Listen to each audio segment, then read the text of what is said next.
and any matters that are addressed by the court today can be readdressed by your division judge. If for some reason you're not eligible for bond at this time, you'll see your division judge for relief.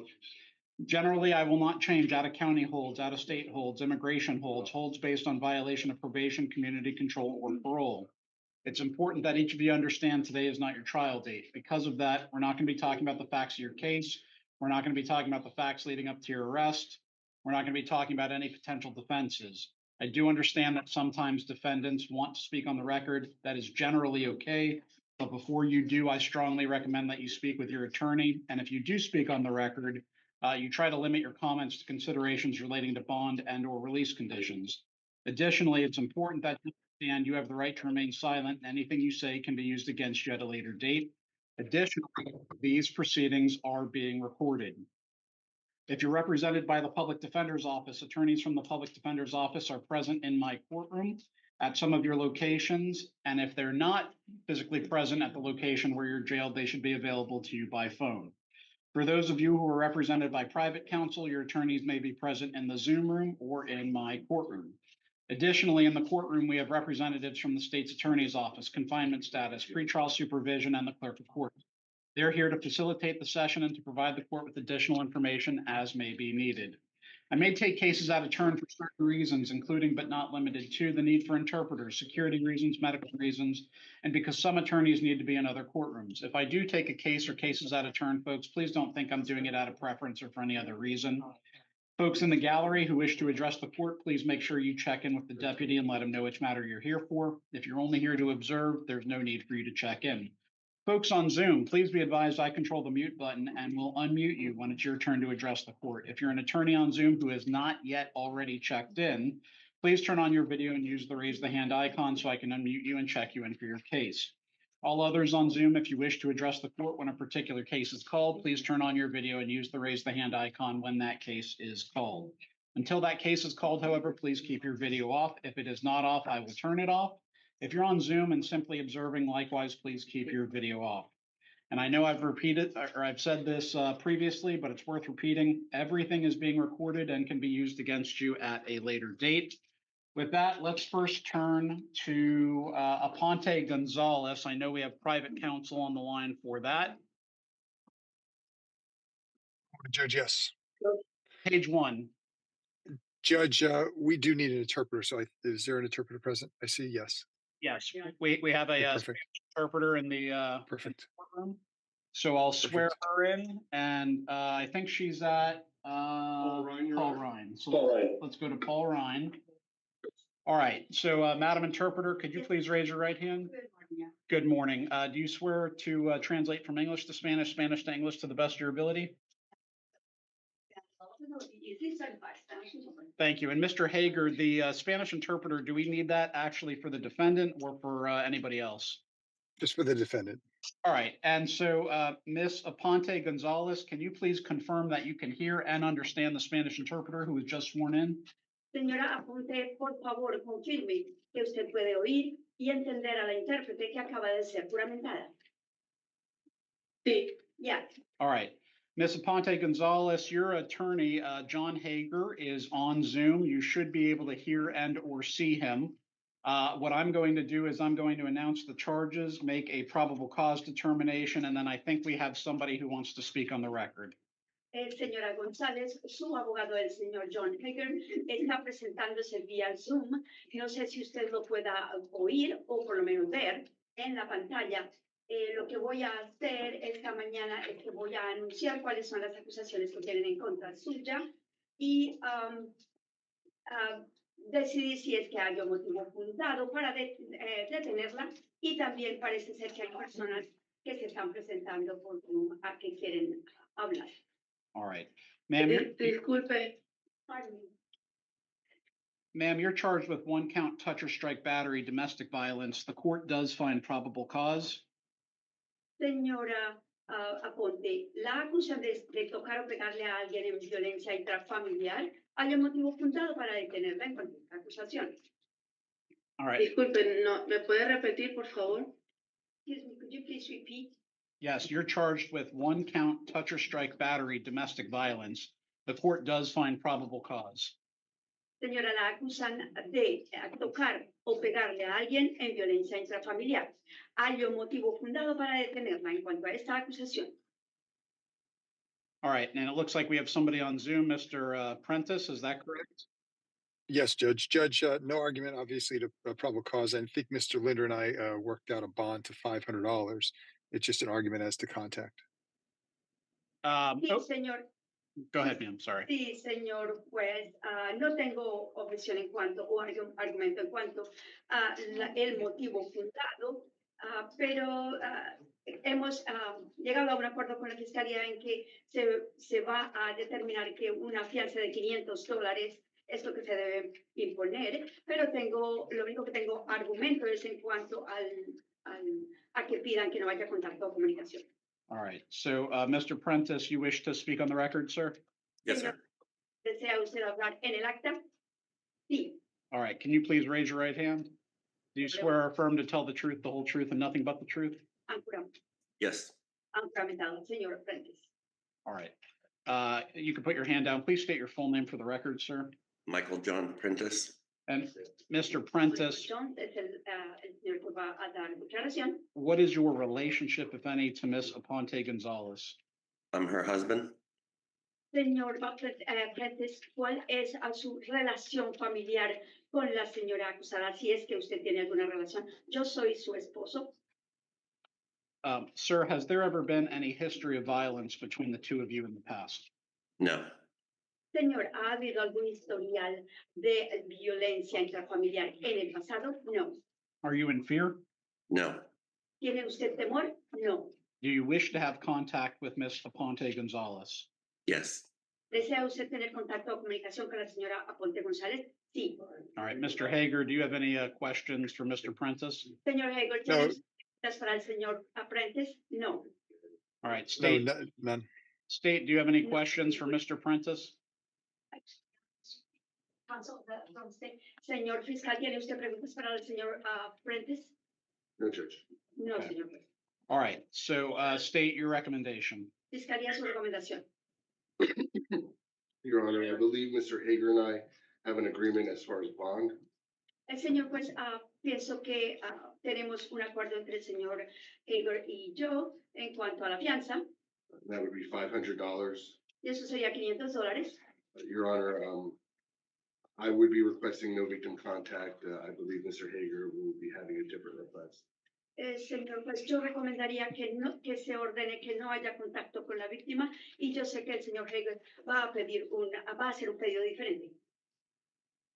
Yes, Judge. Obviously, we would ask for contact. Mr. Prentice has asked for contact, so there's been no prior history in the past of any type of violence. They're married. Also, he is in the process of signing a waiver of prosecution with the state attorney's office, so he doesn't desire to testify. Hold and- on one second. Let the interpreter try to get as much as she can of Yeah, that. sorry. Señor juez, obviamente tenemos objeción en cuanto a que no haya contacto, puesto que el señor Prentice lo ha dicho que él quiere tener contacto con ella. Ella no tiene antecedentes penales, no hay un historial de que haya habido violencia de ningún tipo. Ellos son casados y el señor Prentice está en el proceso de firmar una orden para que no haya enjuiciamiento en contra suya. All right, at this time, bond will be $500. I am not ordering no victim contact at this time. Mr. Prentice and Miss Ponte Gonzalez, good luck to you both. Entonces, en este momento voy a imponer una fianza de $500. No voy a imponer que no haya contacto entre la víctima y la acusada. Señor Prentice y señora Aponte, buena suerte a cada uno de ustedes. All right, Mr. Hager, anything else? Señor No, Hegel, Judge. Thank you, and have a good weekend. You as well, no, counsel. gracias. Que tenga buen fin de semana. All right, does anybody else at the northern jails require the use of the Spanish interpreter? Yes, Your Honor, there is at Conti, on page 31, 31? is Mr. Cruz Diaz.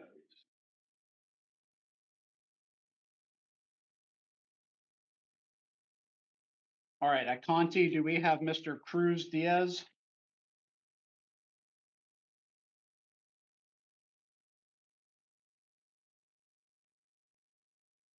Deputy at Conti, do we have Cruz Diaz?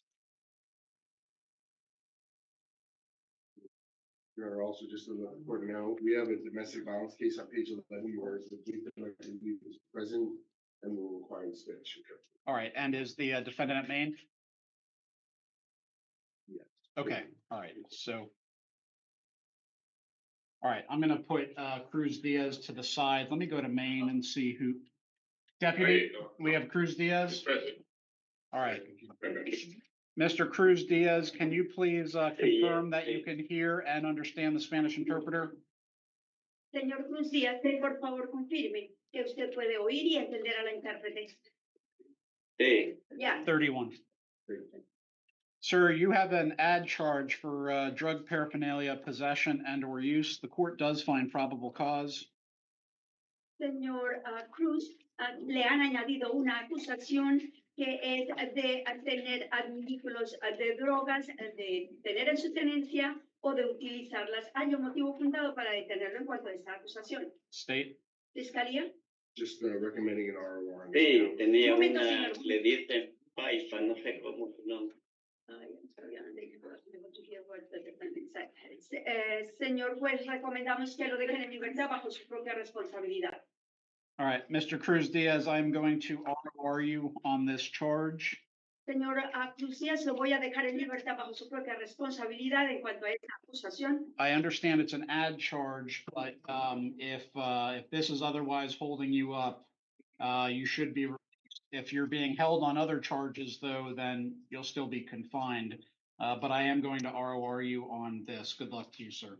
Señor Cruz Díaz, en cuanto a esta acusación, la cual ha sido añadida, lo voy a dejar en libertad por su propia responsabilidad. Pero, y si esto es lo único que lo mantiene detenido, usted va a salir en libertad. Pero si hay alguna otra acusación o algún otro caso que lo tenga detenido y que no pueda salir en libertad, usted no podrá salir en libertad. Lo van a mantener confinado. Que tenga buen día. Okay, gracias. Okay, thank you. All right, anybody else at the northern jails? No Spanish, no other Spanish speakers at the Northern Jail. All right, Mr. Romero, any Spanish speakers at Maine?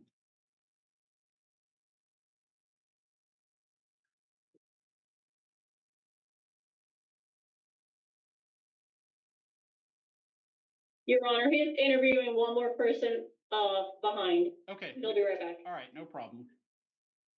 All right, well then let's go on page one. Well, he's walking up now. All right, well, the first person on page, I mean, Judge, I'm sorry about that. no problem.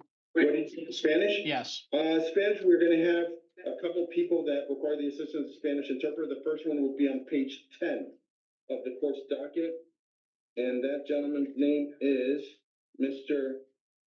Fernando de Jesus Santos. All right, page 10.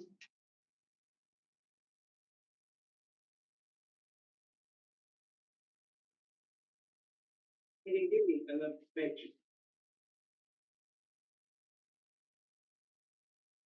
All right, good morning, sir. Can you please confirm that you can hear and understand the Spanish interpreter? Señor, ¿puede confirmar que usted puede oír y entender a la intérprete? Sir, Yes. you're charged with 1 count touch or strike battery, domestic violence. The court does find probable cause. State. Señor Santos, lo acusan de tocar o pegarle a alguien en violencia intrafamiliar. Hay un motivo fundado para detenerlo en cuanto a esta acusación. Fiscalía. Recommending a $500 bond and no victim contact. Señor, pues recomendamos que le impongan una fianza de $500 y que no tenga contacto ni comunicación con la víctima. Judge, normally I wouldn't object. That is a very reasonable bond, but unfortunately, Mr. Santos left his phone and his wallet at home. Señor, pues no tendría objeción en cuanto a esa recomendación por parte de la Fiscalía, pero desafortunadamente el señor Santos dejó tanto su teléfono como su billetera en la casa. So that means he's unable to post his own bond and he has no numbers memorized in order to call someone to pay his bond. So he's requesting that the court consider releasing him on non-monetary conditions. Señor, pues él, tomando en consideración que los números de teléfono no se los sabe de memoria y él no tiene a quién llamar para pedir que le ayuden para pagar esa fianza, quisiera pedir a que el señor juez tome en consideración dejarlo en libertad bajo alguna condición que no requiera dinero. All right, at this time, bond will be $500. I'm also ordering no victim contact. Good luck to you, sir. En este momento voy a imponer una fianza de $500 y voy a ordenar que no tenga contacto ni comunicación con la víctima. Buena suerte, señor. All right, my The understanding. next gentleman is gonna be on page 11, I'm sorry, Yeah, my understanding is there's somebody on page 11 who has some victims. page 11, Mr. Carlos Mino Arouse. Yes, they both. Okay, they both do. All right. All right, and Deputy, is there anybody who wishes to speak on this matter? Believe they might. On Zoom. On Zoom? Okay, all right. All right, so Ms. Paola, good morning. Morning. You wish to speak on this matter? Señora Paola, buenos días. ¿Usted desea Ay. hablar en este caso? Sí. Yes. All right, I'm gonna announce the charges, make a probable cause determination, and then I'm going to swear you in. Primero que todo, lo que voy a hacer es que voy a anunciar cuáles son las acusaciones que tienen en contra de esta persona. Voy a decir si hay un motivo fundado para detenerlo y luego le juramentaré a usted. All right, and Mr. Mino Aruz, can you please confirm that you can hear and understand the Spanish interpreter? Señor Mino Araúz, por favor, confirme que usted puede oír y entender a la intérprete. Sí, Yes. Sir, you're charged with one count, touch or strike battery, domestic violence. The court does find probable cause. Señor, lo acusan de tocar o pegarle a alguien en violencia intrafamiliar. Hay un motivo fundado para detenerlo en cuanto a esta acusación. All right, and Ms. Paola, can you please raise your right hand? Señora Paola, levante su mano derecha. Do you swear or affirm to tell the truth, the whole truth, and nothing but the truth? ¿Usted jura o declara firmemente decir la verdad, toda la verdad y nada más que la verdad? Sí, juro. Yes, I swear. All right, you can put your hand down. Please state your full name for the record. Puede bajar la mano y por favor diga su nombre completo para el acta. Gina Paola Chano Robles.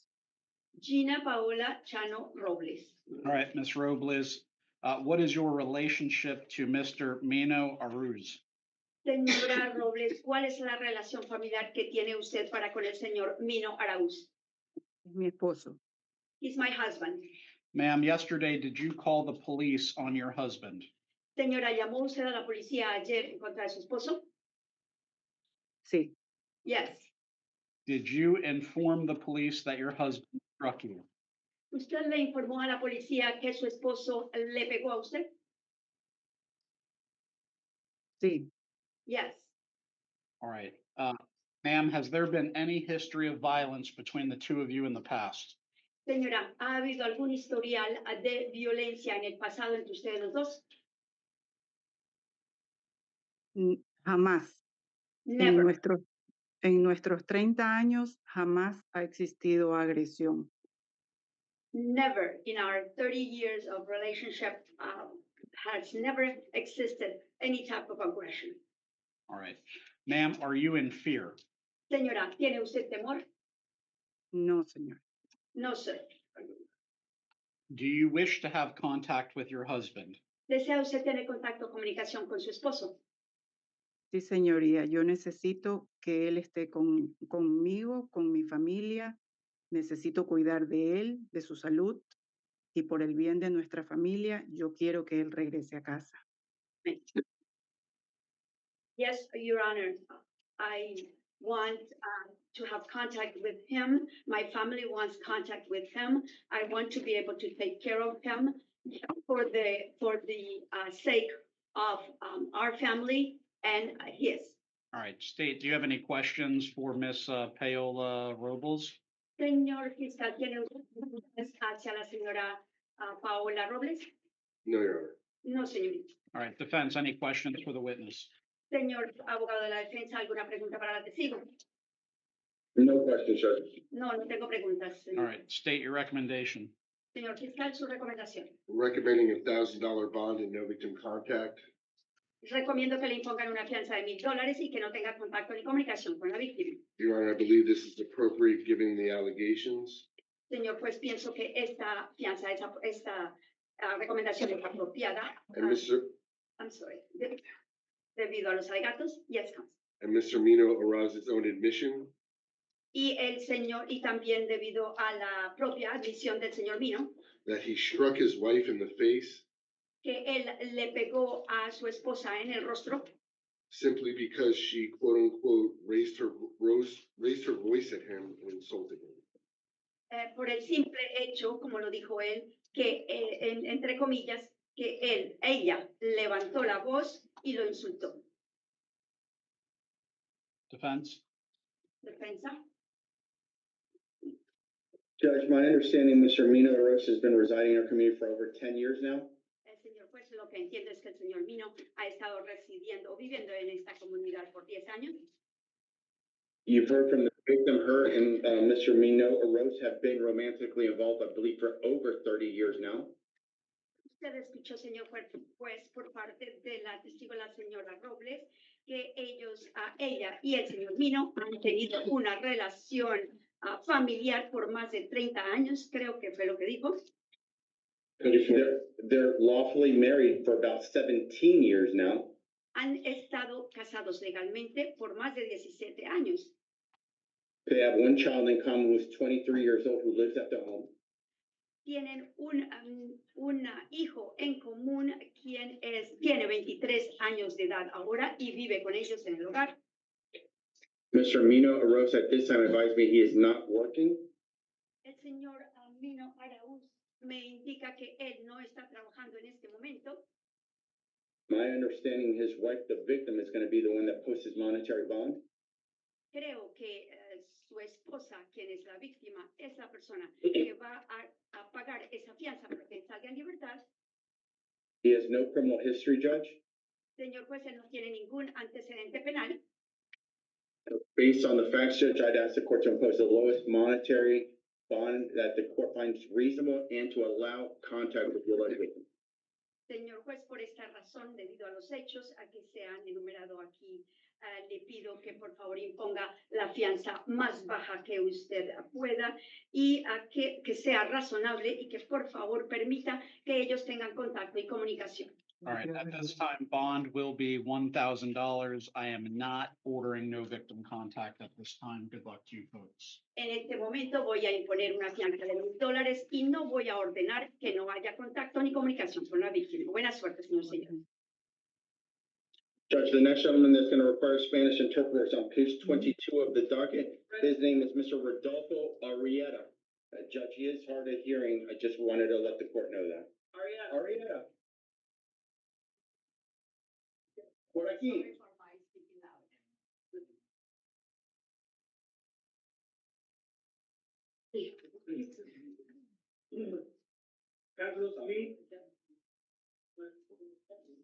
So, Madam Interpreter, I'm going to speak normally to you, but if you'd just speak up to him. Thank you. All right. Mr. Arrieta, good morning, sir. Can you please confirm that you can hear the Spanish interpreter and understand her? Señor Arrieta, buenos días. Por favor, confirme que usted puede oír y entender a la intérprete.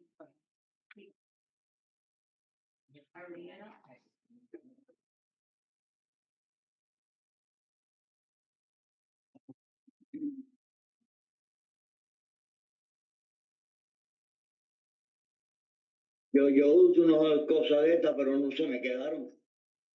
Judge, These things, but I lack them. Judge, he did not hear the interpreter. He advised me he uses a hearing aid, but he left his hearing aid at home. El señor abogado de la defensa le anuncia al señor juez que usted no pudo escuchar a la intérprete porque dejó sus dispositivos para poder escuchar bien en el hogar. He advised me if I could go ahead and repeat it and speak directly into his ear, and therefore then he would be able to hear. Okay, we'll do that. So if you just hang tight, Madam Interpreter. Yes, sir. Sir, you're charged with 1 count aggravated assault with a deadly weapon without intent to kill.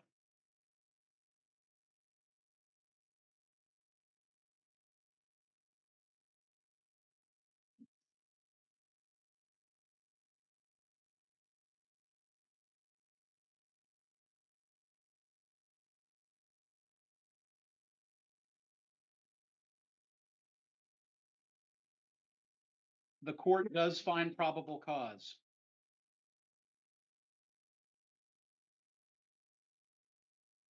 State your recommendation.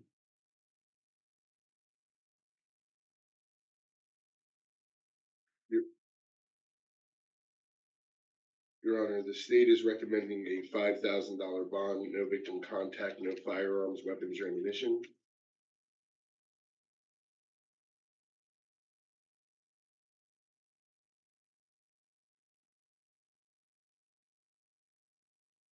Your Honor, the state certainly acknowledges Mr. Arrieta's age and lack of history.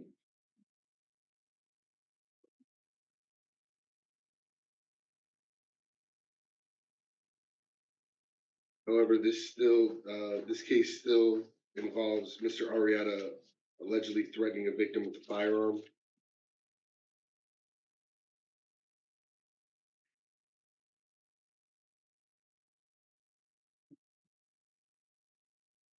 He went back into his home, armed himself, then went back outside and confronted the victim.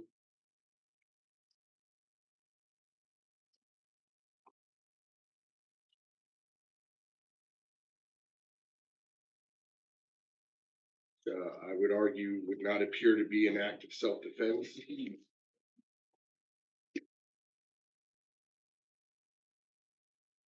Also, Your Honor, reviewing the notes in my system, it would appear that prosecutors have reviewed the video that is referred to in this matter.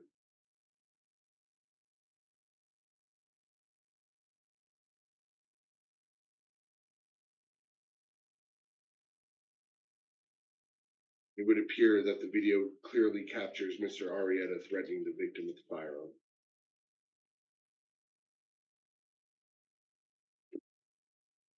All right, I'll hear from the defense.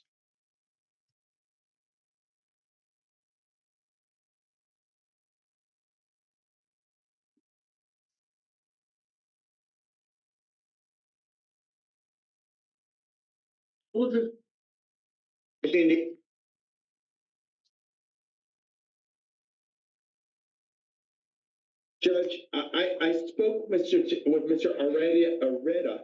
He has a lot to say. Y está legal. He's denying these allegations. He is advising me that the neighbor knew he had a firearm. He has a lawfully issued firearm, Judge, and he is denying these accusations, Judge. Understood. The issue is not whether or not he possessed a firearm lawfully or unlawfully. It's how he used it.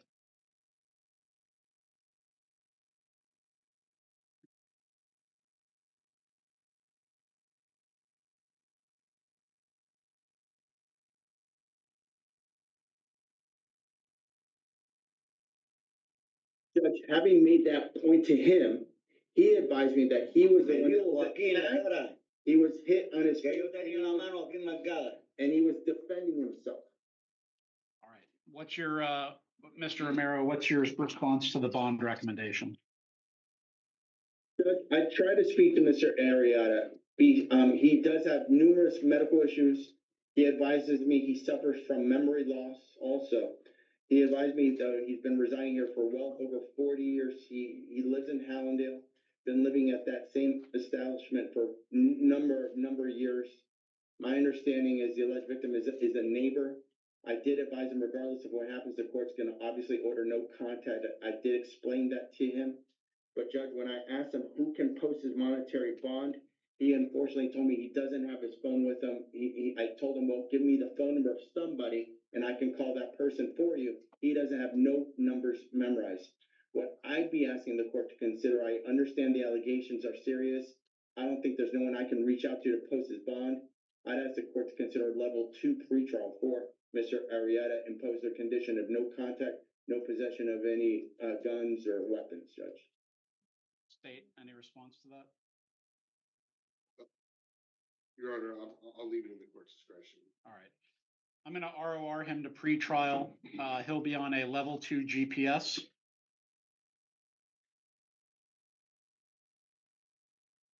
He's not to possess any firearms, weapons, or ammunition.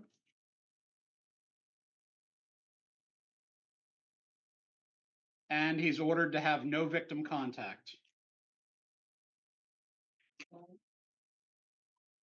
On a level 2, he'll be required to give a phone number for someone who can call to verify the address. Does he have a phone? I mean, it says he's got a permanent address and Mr. Romero said he was residing there for 40 years or he's lived in Hallandale for 40 years. Does he live with? You got all the information. Okay, and then Mr. Romero, so that way the court doesn't have to do it. I imagine you'll explain to him about, well, I guess they'll fit him with the GPS before he leaves. But I'm gonna tell him right now, he's gonna pretrial's gonna verify his address. Once that is done, they'll fit him with the monitor, and the earliest they do that is within 24 hours. and is there somebody that pretrial can make contact with at the address to verify? Because if he doesn't know the phone number, I don't know how they're gonna verify that. I'm assuming, Judge, I believe he was arrested at his place. His address is listed on the probable cause affidavit. I know instances where pretrial has actually sent someone there to talk to an individual. I'm imagining that's the only way. He said there are people there that live at the residence. All right, good luck to you, Mr. Arietta.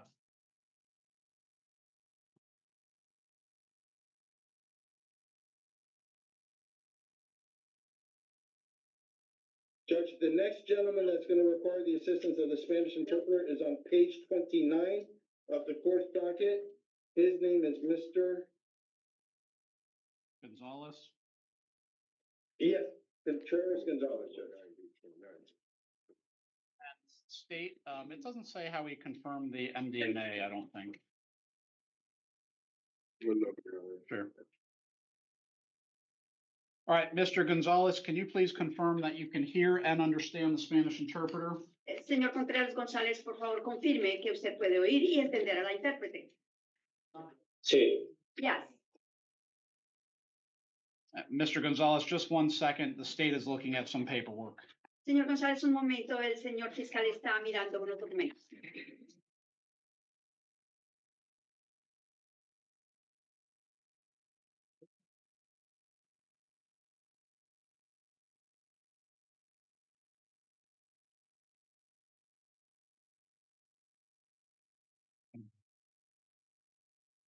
Yeah, you're on us for 24 hours. All right. El señor juez pediría que me den 24 horas. All right, Mr. Gonzalez, the state has requested, yes, If I may request, on which count is the state asking for 24 hours? the MDMA.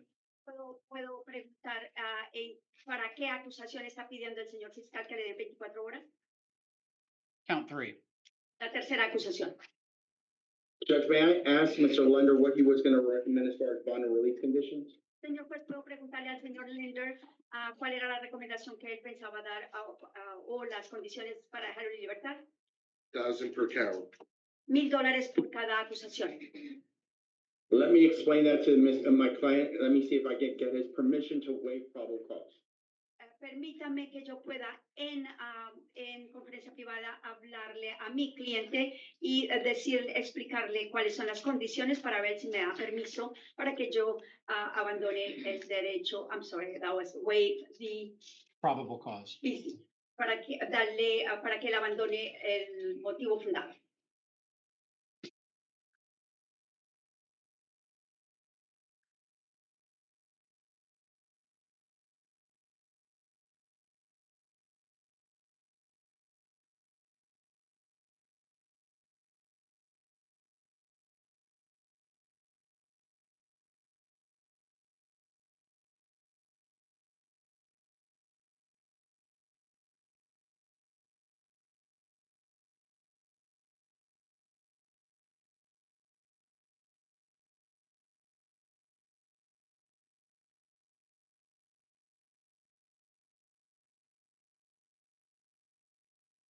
After receiving permission from my client, at this time, we'd be waiving issues as to probable cause in reference to count 3. All right. Señor juez, después de haber hablado con mi cliente y de haber recibido su permiso para yo abandonar lo que tiene que ver en cuanto a objeciones al motivo fundado para la tercera acusación. Mr. Gonzalez, you're charged with 1 count possession of cocaine, 1 count possession of fentanyl, 1 count possession of MDMA, and one count tampering with or fabricating physical evidence, the court does find probable cause. Señor Contreras González, lo acusan de tenencia de cocaína, de tenencia de fentanil, de tenencia de MDMA, por las siglas en inglés, de interferir o inventar pruebas materiales. State your recommendation. Su recomendación, señor fiscal, 1,000 per count, Your Honor. $1,000 por cada acusación. Defense? No objection, Judge. Defensa, no objeción, señoría. Your bond, sir, will be $1,000 per each count, total of $4,000. Good luck to you, Mr. Gonzalez. And I'm sorry, Your Honor, miss saying, Your Honor's word. It'll be 1,000. My PT is that from Your Honor. Okay. Señor Contreras, que la intérprete no alcanzó a interpretar a la última parte en cuanto a que el señor juez hallaba motivo fundado para detenerlo en cuanto a las 4 acusaciones. La decisión del señor juez es, le impongo una fianza de $1,000 para cada una de las acusaciones para un total de $4,000. Buena suerte, señor. Judge, to my knowledge, nobody else here at Maine requires a Spanish interpreter. Mr. Romero, I think on page 2, we have Elizabeth Taskin, who we've got the Vic. Is that Spanish speaking or no? No, she speaks English. Judge. Okay. Okay, so then it sounds like we don't require the use of the Spanish interpreter anymore, so I'm going to excuse the Spanish interpreter. Perfect, Judge. All right, thank you. Portuguese is good, Judge. Oh, we have the Portuguese interpreter now. Judge, nobody here at Maine requires a Portuguese interpreter. I'm telling you, we have somebody there at North Broward. North Broward requires. Page 3. Yes, and it's Miss Bundeskamp. We handled this yesterday, I thought. Here for the immigration. I thought we handled that yesterday. State. On Fagundes Campos, I thought we handled the immigration hold yesterday. I set her bond and explained to her that, although she's got a bond, she still has an immigration hold. Yeah, I mean, I don't doubt it, Your Honor. I guess if they pulled her and we have the interpreter here, might as well just take 2 seconds, tell her again. All right, Miss Fagundes Campos, good to see you again. Senador Fagundes Campos, prazer vê-la novamente. Ma'am, we were here yesterday and I'm pretty sure we addressed the immigration hold. Do you recall that? Senhora, nós conversamos antes, eu tenho certeza que nós falamos sobre a sua pendência na imigração. A senhora se lembra disso? Sim. Yes. All right, so I'm not going to take any further action. The court's ruling as of yesterday will be the same as it is today. No momento, nós não vamos fazer nada e a nossa decisão de ontem permanece sendo a decisão de hoje. All right, good luck to you, Miss Fagundes Campos. Boa sorte, senhora Fagundes Campos. Por favor, eu tenho uma pergunta. Tem algum advogado que está aí me representando? I'm sorry, I have a question. Is there an attorney here that's representing me?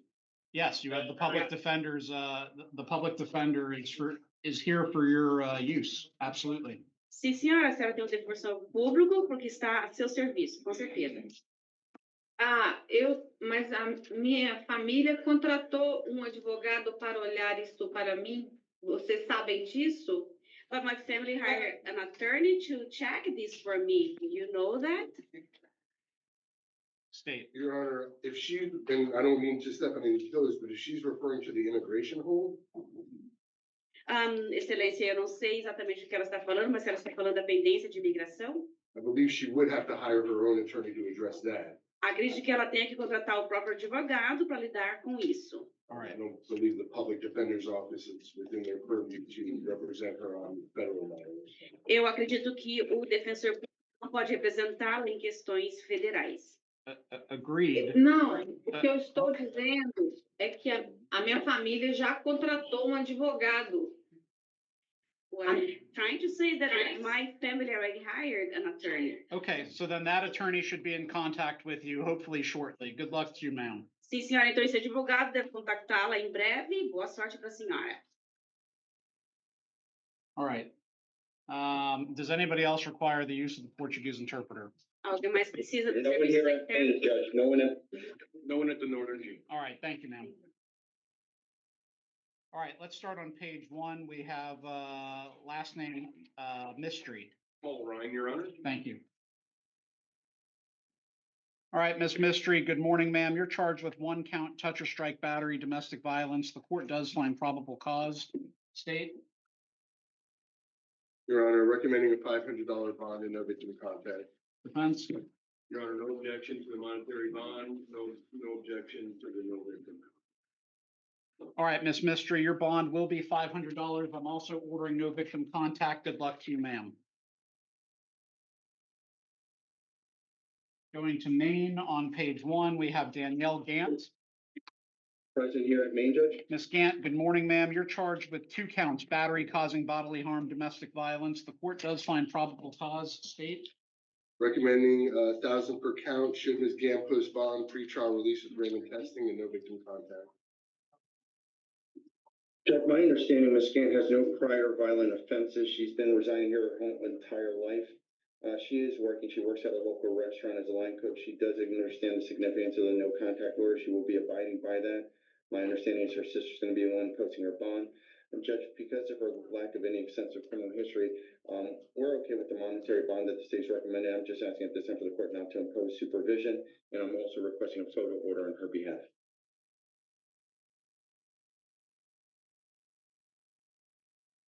My request is just based on what's alleged in the report, Your Honor.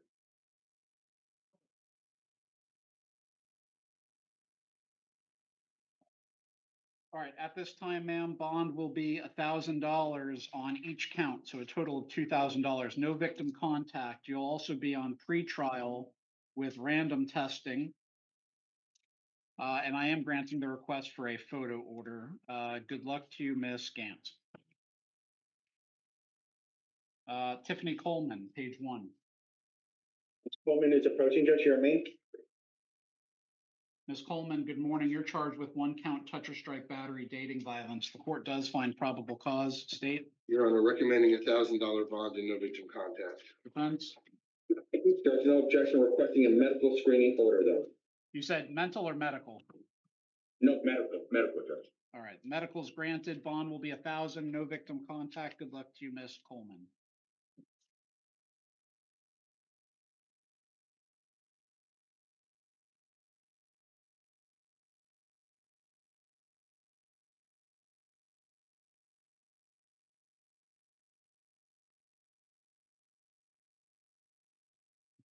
All right, Charlene Charleston.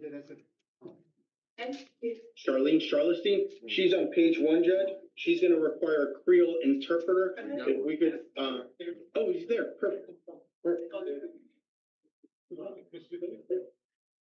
All right, good morning. Can you please raise your right hand? Do you swear or affirm to translate from English to Creole, Creole to English to the best of your ability? I do, for the record. Philip Dumoulin, Haitian interpreter in the state of Florida. All right, Ms. Charleston, can you please confirm that you can hear and understand the Creole interpreter? Bonjour, Madame Charleston. D'aimer pour confirmer pour moi que vous comprenez l'interprète la parler créole. Est-ce que vous comprenez? Yes. Ma'am, you're charged with 1 count touch or strike battery, domestic violence. The court does find probable cause.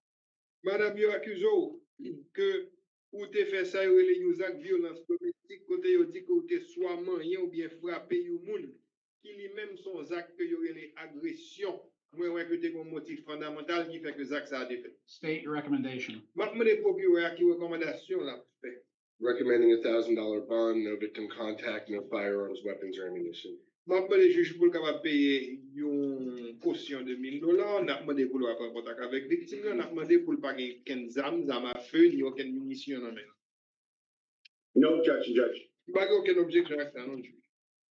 Bond will be $1,000. I'm ordering no victim contact, no firearms, weapons, or ammunition. Good luck to you. M'a fixé caution à $1,000, m'a demandé pas prendre contact avec victime non, m'a demandé pour pas gen zam ni zam à feu ni pour pas posséder aucune munition. M'a dit bonne chance madame. Does anybody else require the? One more, and that person's on page 2 of the docket, Judge. Chris Lee Diondone. Mr. Chris Lee Diondone. On 2. Just under.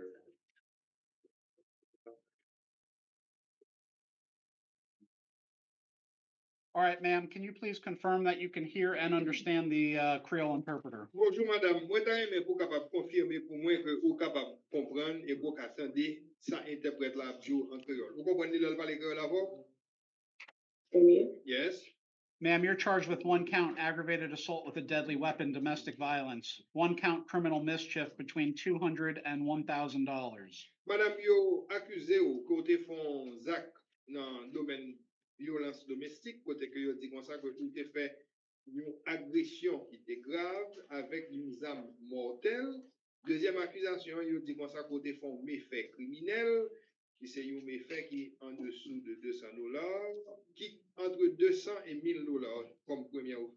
As to count 2, the state has asked the court to modify that to under $200, which the court has done.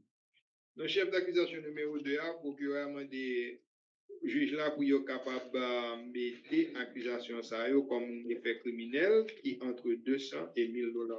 With that modification, the court does find probable cause. Mais avec modification ça tribunal la ouais qui était une cause fondamentale. State your recommendations. M'a demandé procureur qui recommandation gagne dans ce sens ça. Your Honor, taking into consideration both the level of violence alleged and her lack of history, Juge, étant donné que nous prenons en considération le niveau de violence qui était faite là et le fait que le pas un casier juridique, I'd be recommending a $3,000 bond on 1, 500 on 2. m'a recommandé pour être capable de fixer une caution de $3,000 sur le premier chef d'accusation et $500 dans le deuxième. No victim contact, no firearms, weapons, or ammunition. Je n'a demandé ou pour capable passer l'autre pour ne pas prendre contact avec victime là, pour ne pas gagner aucune arme, quitte ses armes à feu et ni que ne pas gagner aucune munition non plus. Defense? Judge, no objection at this time, but I am going to ask for an exception to the no contact. I believe the victim and Ms. Diaz-Don share a 2-year-old child in common for purposes of coordinating issues with the child. Contact be allowed to a third person. Alors, juge, ça qui vient, c'est que pas de problème avec ça, il proposé un seul bagage. Moi, t'as remis tribunal, c'est que moi, que nous demandons pour avoir contact avec victime là. Mais alors, ça qui vient, c'est que ni victime là, ni madame là, moi, quoi que yo bon petit monde en commun. Donc, moi, t'as remis pour capable permettre que yo capable de contact l'un à l'autre à travers une tierce force. Ma'am, your bond will be $3,000 on count 1, $500 on count 2. I'm ordering no victim contact, no firearms, weapons, or ammunition. I am granting a third-party exception to the no victim contact for purposes of child care, custody, and support. D'accord, ça qui vient, madame, c'est que moi, a fixé caution pour $3,000 dans le premier chef d'accusation, $500 dans le deuxième chef d'accusation. Ma passe au l'autre pour pas prendre contact avec victime là, le fini tout, moi, pour demander où, pour pas posséder aucune arme, quitte ses armes à feu ou bien encore aux armes à blanc, et pour pas gagner aucune munition non plus. Le fini, moi, pour aller autoriser pour capable gagner des contacts à travers le troisième monde pour passer. Pour capable régler affaire de support du monde et tout bagage qui gagne pour avec tout monde ça. And ma'am, I do want you to understand that if the victim does not wish to have communication with you through the third party, they do not have to at this time. Et m'a tout profiter de madame, si victime n'a pas voulu gagner contact avec vous à travers troisième monde ça que nous t'avons mis c'est droit et on peut pas faire rien pour être ça. OK? Good luck to you, ma'am. M'a dit bonne chance madame. Judge, nobody else at Maine requires a Creole interpreter. No one at the northern jail. All right, thank you, sir. You can be excused. Thank you. Thank you. Have a good weekend. All right, let's go to page 12. We have Jimmy McCrae. We have private counsel here on that matter. Judge, good morning. Jeffrey Bloom on behalf of Mr. McCrae. Good morning, counsel. He's approaching, Judge.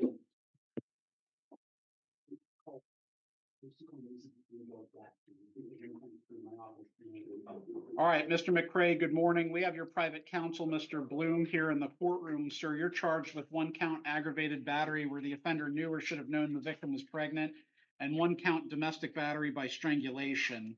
The court does find probable cause. State? Your Honor, Mr. Bloom and I have an agreement as far as bond amount. Okay. We've agreed to $10,000 per count. Your Honor, I'm going to be requesting no victim contact, no firearms, weapons, or ammunition. I believe Mr. Bloom is going to be requesting that the court allow victim contact, and I believe the victim is present to address the court. That's correct, Judge. The victim is present. Her name is Charlene Bernard. Ms. Bernard, if you could unmute and turn your camera on, please. I'm here. Can you turn your camera on? Yes. It says you cannot start the video because the host has disabled it. I've just sent you a request. There we go. And Miss Bernard, are you currently driving or are you parked? No, I'm parked in the car. All right, can you please raise your right hand? Do you swear or affirm to tell the truth, the whole truth, and nothing but the truth? Yes. And you can put your hand down. Please state your full name for the record. Charlene Bernard. All right, and Miss Bernard, your relationship with Mr. McCray is? His girlfriend, also the mother of his child. All right. Counsel, you want to proffer? Yes, Judge. Ms. Bernard, you told me you wish to have unrestricted contact with Mr. McCray, correct? Correct. And in fact, this incident allegedly occurred back in February, and that you've been living with him up until he was picked up a day ago, correct? That's correct. And there have been no violence since, correct? No. Perfect. Are you in fear from Mr. McCray? I am not. And you wish for him to return home? I do. Is anyone forcing you or threatening you or coercing you to do this? No, not at all. In fact, you expressed to me that this is your request based on your own free will, correct? Yes, since the day it was reported. And in fact, you also let the officers know and the state attorney's office know that you did not want to pursue charges against Mr. McCray, correct? I did. I have no further questions. Judge. All right, state any questions for the victim? I don't have any questions, Your Honor. All right, Miss Bernard, anything else you want the court to know at this time? No, I just want to get him home. All right. All right, Mr. McCray, your bond as agreed to between the state and your attorney will be $10,000 per count. I'm ordering no firearms, weapons, or ammunition. Good luck to you, sir. Thank you, Judge. All right, thank you, counsel. Thank you, Miss Bernard. Okay.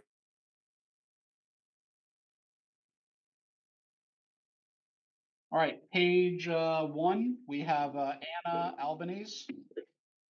Judge, my understanding is being Ms. Albanese, she was advised that I believe her husband retained private counsel, AJ Amoroso. I wanted to know if Mr. Lenders heard from AJ Amoroso. If not, if someone can reach out to Mr. Amoroso. I have not. I can call, Your Honor. All right, thank you. So I'll put her on recall. Brief recall. See? All right, page 2, we have Elizabeth Taskin. She is approaching, Judge Maine.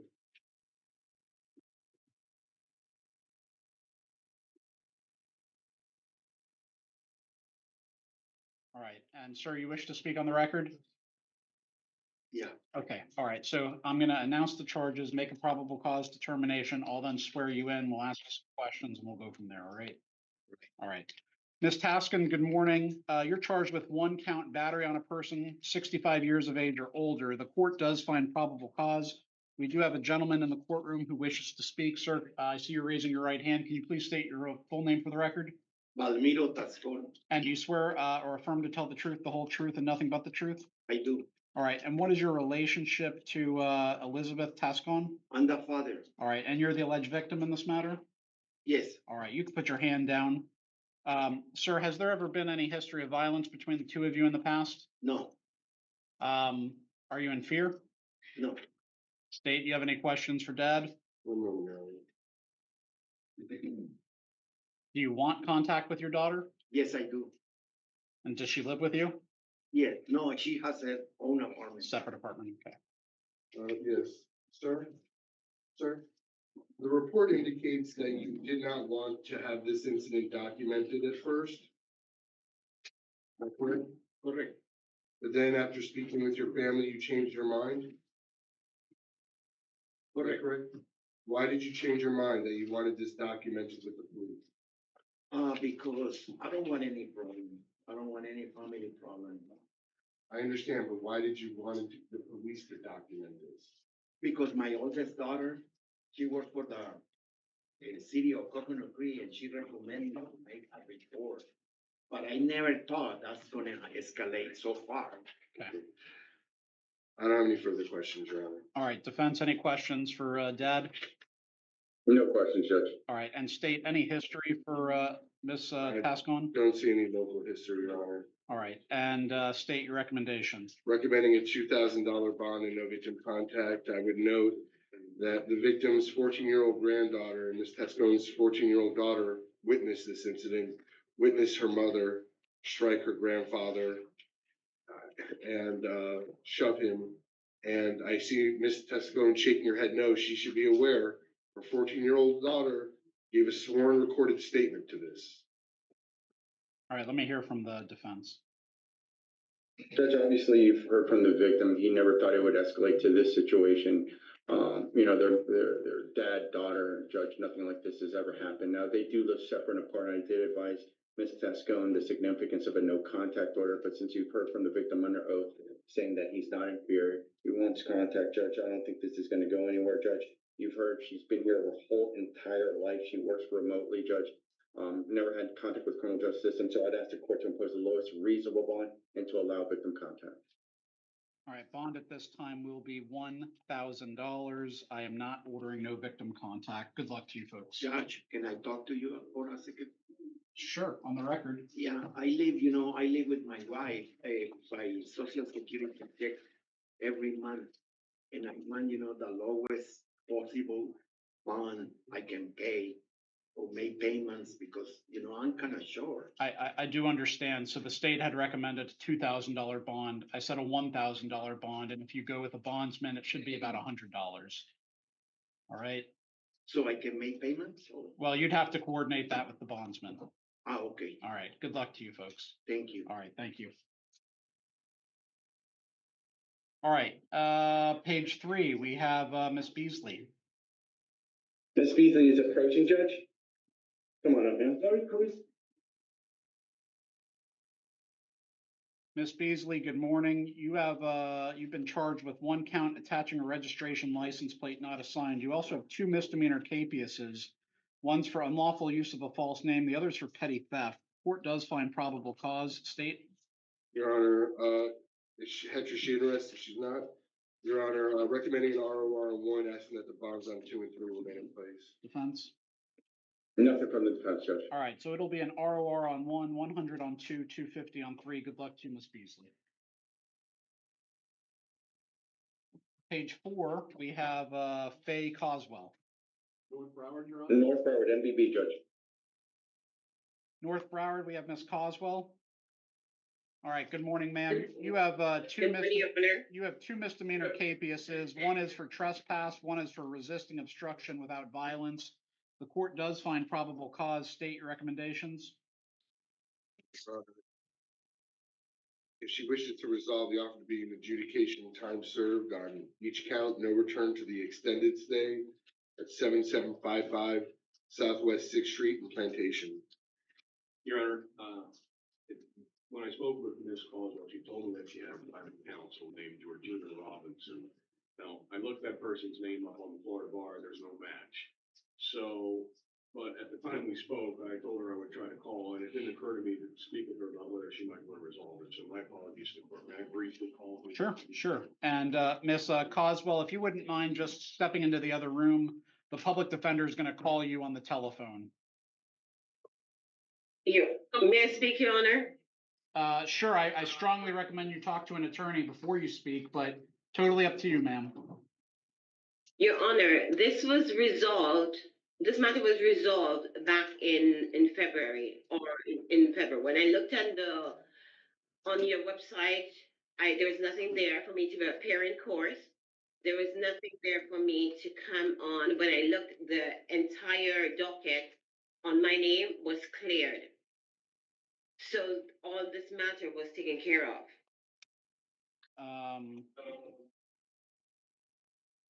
Your Honor, she's suggesting that she resolve this case? She's stated that it was previously resolved. Yeah. Okay. So if we can have somebody check. I'm checking. Because I checked in March, Your Honor, the beginning of March. It happens very commonly. I'm just running her name. I suspect I know what happened, but I just want to confirm. All right, hold on 1 second, Ms. Coswell. Thank you, Your Honor. Okay.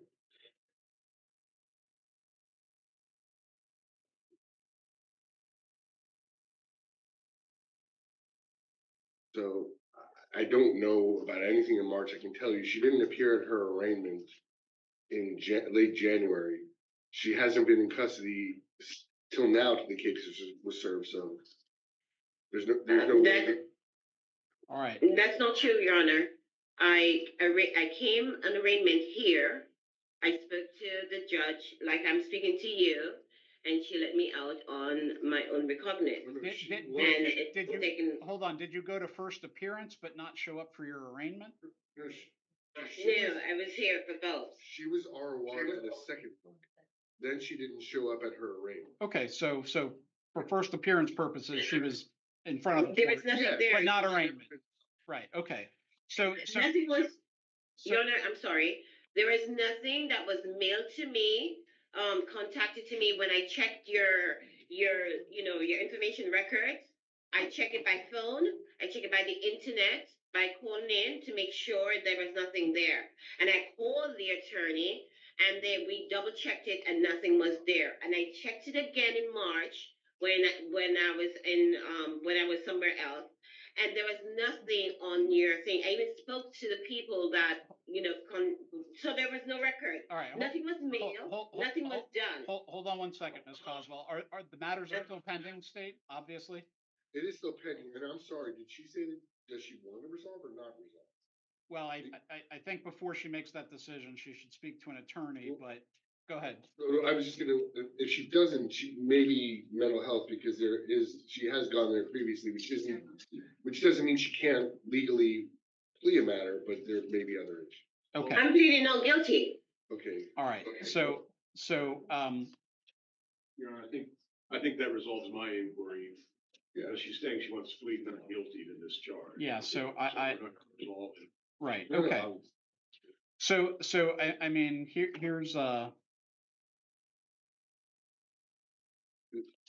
Then, Your Honor, I would then request that this case be transferred to Judge Fry, and the reasoning being she has a history of cases that have either gone through mental health, a Baker Act evaluation. And they were resolved, so we don't need to bring them up.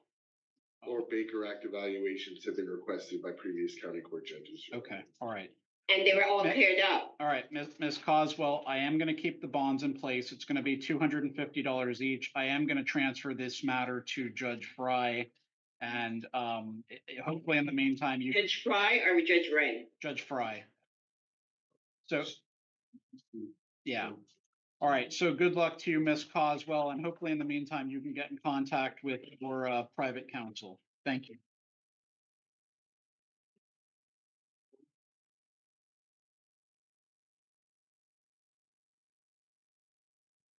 And if you can just put on the transfer order to Fry that she has a history of cases in mental health court and Baker Act.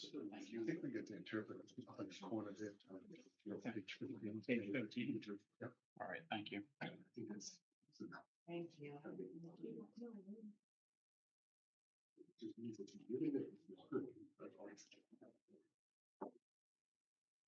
Which page was it? 15? 15.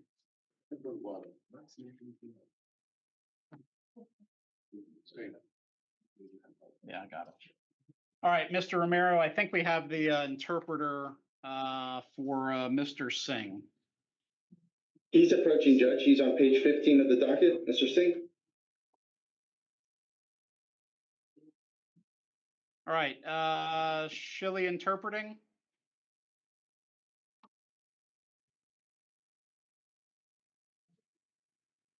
Oh, yes, our interpreter is Madhu Neer. Madhu Neer. Okay, can you turn on your camera, please? Okay, sure. Yeah, hi. Okay, yes, I'll interpret Madhu Neer. Let me see. Can you see if he's in the waiting room or? There's nobody in the waiting room. Okay. Oh, just one moment. Okay, then we'll have to come back to Mr. Singh.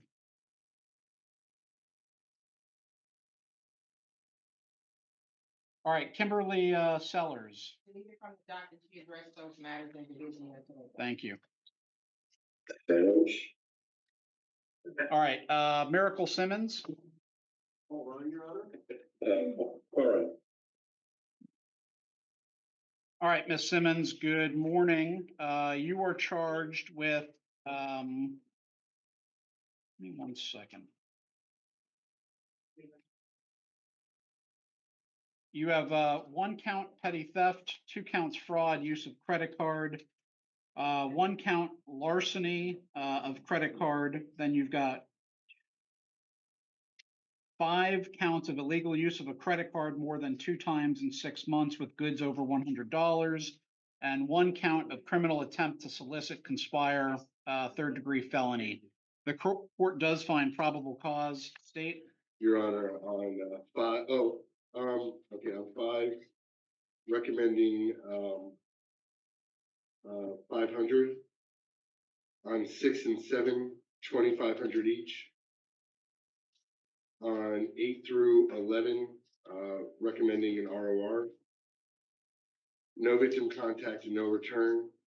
In addition to her two juvenile no bond holds, Your Honor, she's being held on a local felony, no bond, and a date matter, no bond as well. All right, defense. Yes, Your Honor, I spoke with Ms. Simmons. I told her that I would request the court set the lowest bond the court finds reasonable. She wants Your Honor to know she's been in South Florida for 18 years and lives with her mother. Her mother rents. She currently doesn't have any income. She has about $500 in the bank. That's the extent of her resources. Your Honor, she was also asking if it's possible for someone in the courtroom to let her know when her court date would be for those juvenile matters. Madam Clerk, are you able to check? I mean, yeah, I don't know the exact date. I know, and I believe it's statutory that she'll be brought before that judge within the coming days. All right. Okay, so Ms. Simmons, your bond, as for 3 and 4, there are no bond holds. As for 5, bond will be $500. Count 6 and 7 will be $2,500 each. 8 through 11 will be RORs, and then within the next few days, you should be brought before a judge regarding the prior juvenile matters. Good luck to you, ma'am. I'm also ordering no victim contact and no return. Okay, I have a question. Yes, ma'am. With the Miami warrant, since they just gave me a court date for April 8th, could the warrant be uplifted or do I have to wait till Broward transfer me to Miami? You have to wait until Broward transfers you to Miami. Yeah, Okay. They may do something to this. Yeah. That has to be addressed before the Dade County judge. Yeah, understood. All right, good luck to you, ma'am. All right, page 6, we have Sarah Caballero. North Broward, Your Honor? Your Honor, the interpreter has the Punjabi interpreter has been in the reading room, he was told. Can you check again, please? I'm looking, there's no waiting room. He's just sent me a screenshot. Let me read it. Oh, okay. He just sent me a screenshot. It says, okay, it says Is he in the correct, ma'am, is he in the correct Zoom? Judge Jeremy. Oh, Greeners. All right, so he's not in the correct Zoom. Okay. All right, okay. Sarah Caballero, good morning, ma'am. Yes, You're sir. charged with 1 count burglary, occupied structure unarmed, 1 count grand theft, greater than $750, but less than $5,000. You also have a misdemeanor capias for driving while license suspended. The court does find probable cause. State. Your Honor, recommending a $3,500 bond on 1, 2,500 on 2, no victim contact, no return, based on the allegation that she stole approximately $5,000 worth of the victim's property from her storage unit. All right, defense. Your Honor, Ms. Caballero, first asking you if it might be possible to resolve count 3. Not at this time. I don't have an offer. At least I don't have an offer. Hearing that there's no offer, she's just asking the court to set the lowest reasonable bonds on counts 1 and 2. Wants Your Honor to know she's lived in South Florida all her life. She lives with her mother who owns a house here, so she has ties to this community, and she works full time. But she only has about $200 in the bank, Your Honor. All right, at this time, given the allegations, bond on count 1 will be $3,500. Bond on count 2, $2,500. The capias has a $250 bond. I'm also ordering no victim contact and no return. Good luck to you, ma'am. Thank you. Thank you. All right, let's go to Rishanada Hill. Present. All right, good morning, ma'am. You're charged with 1 count resisting an officer obstruction with violence and assault, domestic violence. The court does find probable cause. State. Recommending 1,000 on 1, 250 on 2, and no victim contact. Judge, at this time, no objection. My understanding though, Ms. Hill and the alleged victim do share a child in common, 11-month-old. Right now, the child's currently with him. I'd ask for purpose of coordinating issues with the child, that contact be allowed to a third person.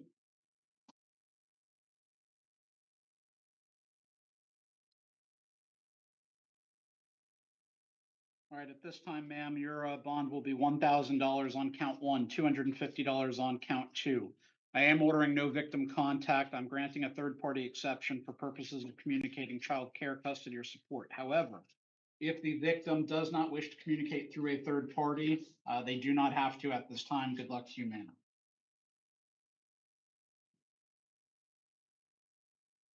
All right, do we have the interpreter on the line?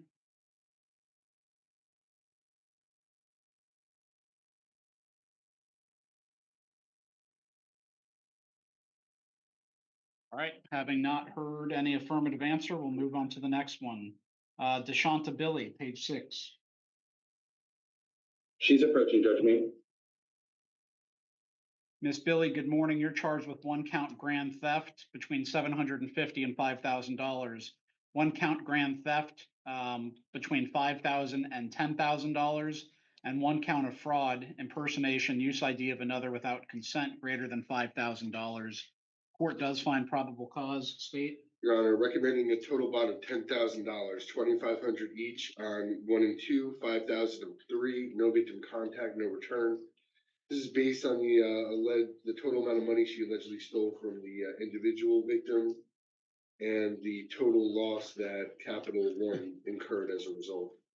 All right, defense.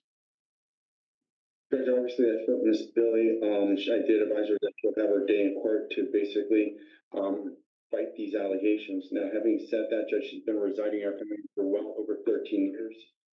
So almost half of her life, Judge. She's 29 years old. She works for an event agency.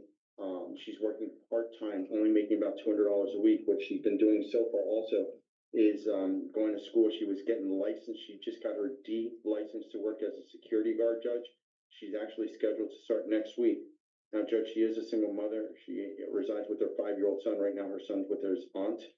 They reside in Tamarack. I know Miss Billy was having a very difficult financial time in her life. She's been working hard trying to change her circumstances. As I said, she just got licensed. She's going to be working full-time. But at this time, she really doesn't know anyone who financially can help post any sort of monetary bond, considering her strong ties, her lack of any criminal offenses or significant criminal offenses, Judge. We'd be asking the court to consider releasing her pre-trial release with no monetary component, where she would have to call in and check in, Judge. And Your Honor, I would note she has 2 prior petty thefts. I would argue, Your Honor, she allegedly took almost $8,000 from the victim's account. There is evidence, her name is on documents showing the withdrawals to pay her own bills. Your Honor, so it does seem that she was using the victim's assets to deal with some of these financial issues that Mr. Romero was referring to. All right. So bond will be as follows: $2,500 each on 1 and 2, $3,500 on 3. I'm ordering no victim contact and no return. Good luck to you, ma'am. All right. Do we finally have the interpreter on for the Singh matter?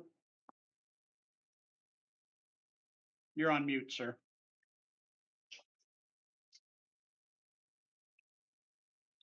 All right. Mr. Singh? And sir, I can barely hear you. Can you please speak up?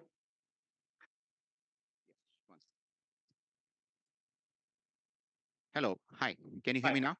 Perfect. I can hear you great now. All right. And the language that you're going to be interpreting for is Sikh. Is that correct? It's Punjabi. Punjabi. All right. Perfect. All right. Can you please raise your right hand? Do you swear or affirm to translate from English to Punjabi, Punjabi to English to the best of your ability? Yes, I will. I'm sorry. Say that again. Yes, I will. Okay. And please state your full name for the record. Madhusudan Nair, spelled Madhusudan Sudan, last name Nair, spelled Nair. All right, you can put your hand down. Mr. Singh, can you please confirm that you can hear and understand the Punjabi interpreter? आपको मेरी आवाज सुनाई दे रही है? ਤੁਹਾਨੂੰ ਮੇਰੀ आवाज आ रही है सी?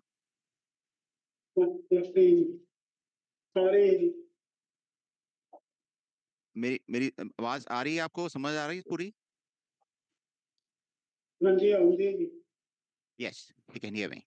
Sir, you're charged with 1 count touch or strike battery. The court does find probable cause. को एक उसमें बैटरी पे चार्ज किया गया है, आप उसमें प्रॉब्लम कॉज देखा जा रहा है, तो थोड़ा आपको समझ में आया इस बात को? State your recommendation. आप अपना जो आपको जो कहना है कह सकते हैं इस वक्त. One moment, Judge.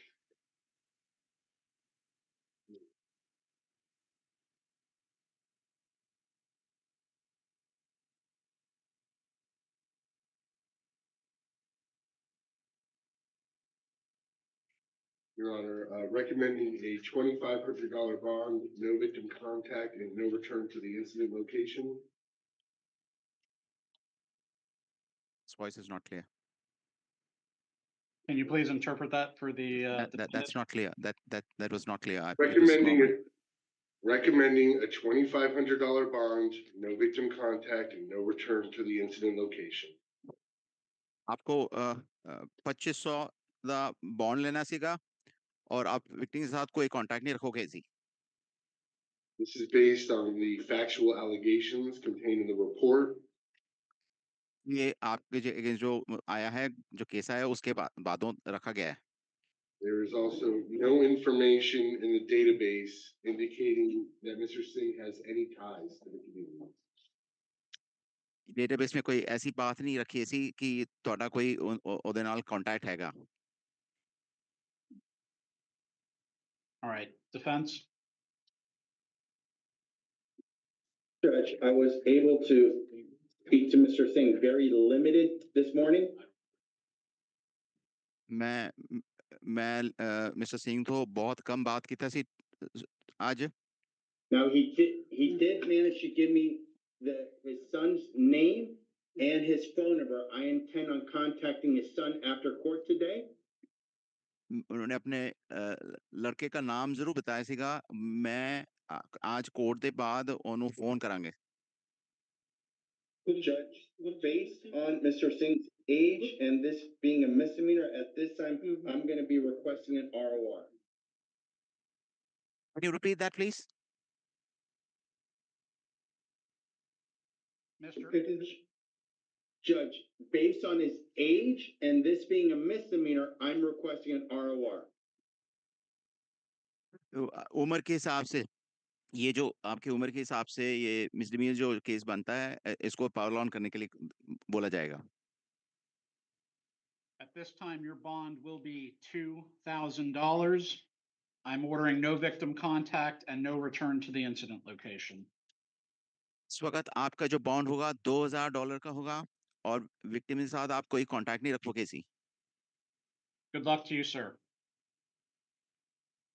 Good luck आपके लिए. And Mr. Romero, do we require the use of the Punjabi interpreter anymore? No, not today, Judge. No one at the Northern New Hampshire. All right. Thank you. You can be excused, sir. Thank you, sir. Thank you. All right. Going back to page 1, we have Anna Albanese. Good morning. He's approaching. All right. Haven't met you before. Good morning, counsel. All right. And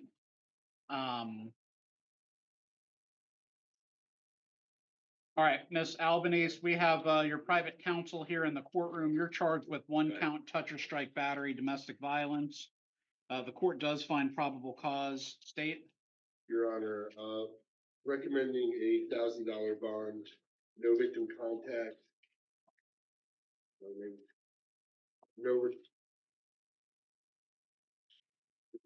No return, no firearms, weapons, or ammunition. At the time of this offense, Ms. Albanese has a pending felony, and that would be for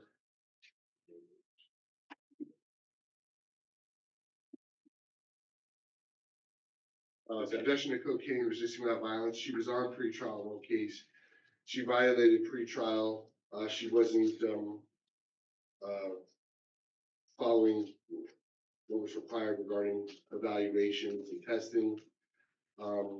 Judge Leday put in lieu of revocation, he put a total amount of $1,500, which she's out on now. She has a trespass in 2023, DUI property damage 2023, failure to leave property 2023, 2023, and 2022. All right, defense. Judge, I don't have an issue with anything the state's requesting, except for one. That is, Judge, I have a motion set for her next week for a competency evaluation. So the victim in this case, Mr. Lavalley, who incidentally I also represented in the matter, is essentially her primary caretaker. Can we just make that a no harmful contact? I know I'm putting the court and I'm putting the state in a precarious position, but that's just the reality of it all. If there's no contact, then guess what? She's gonna get arrested for homelessness when it's all said and done. I mean, when I read the PC, I made some notes and I had some concerns about. He's based on her own admissions, not because. Well, the officer's observations too, and just. But also, if we want to go by her own admissions, she's claiming that this individual was headbutting her. So that would be frankly another reason why they shouldn't have contact with one another. That is a regular thing. It is. I mean, and we don't have the victim here, so I mean, I can't. Yeah. Do you want me to get the victim here? Because he strongly suspects that law enforcement's also looking for him. And I don't know if to get victim input or if based on Ms. Albanese's allegations, they're looking, they believe they have probable cause to arrest him. And Your Honor, respectfully to Mr. Amoroso, I mean, look, it says he doesn't want to prosecute, but he isn't here. Right. I don't think we can start this is hearings that are supposed to be frankly quick and deal with specific issues. I don't know that we can start resetting hearings. I'm not suggesting resetting. No, I know you're not. I'm just responding, to if there's any requests, I think we have to deal with what we have here. All right. But they yield to the court's discretion. Understood. All right. All right, Ms. Albanese, counsel, bond will be $1,000. I'm ordering no victim contact at this time, no return, no firearms, weapons, or ammunition, and good luck to you folks. All right. Thank you, Judge. Thank you, counsel. I know you have a bond. I'll talk to Craig.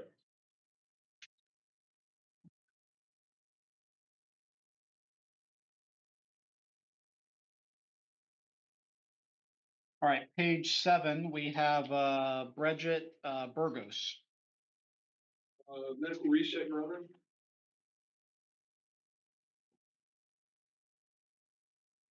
So today would be day 3 or 4? The 31st makes 5 days. 31st, okay.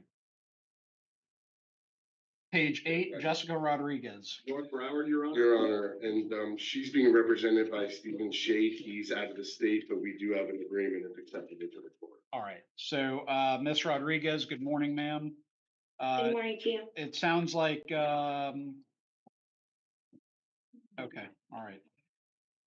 Ma'am, you're charged with 1 count aggravated assault on an officer, firefighter, EMT. My understanding is you are represented by Mr. Shea, who is not here, but he has spoken with the state attorney's office. And it sounds like they've come up with an agreement. Yes, and he's going to be in touch with her as well. Okay, so let's hear what that agreement is. Your Honor, it's going to be a $20,000 bond. Should she post bond, pre-trial release of the GPS monitor level 2, that Ms. Rodriguez obtain a mental health evaluation within 10 days of her release, that she follow any and all recommended treatment as a result, and that she is not to possess any firearms, weapons, or ammunition.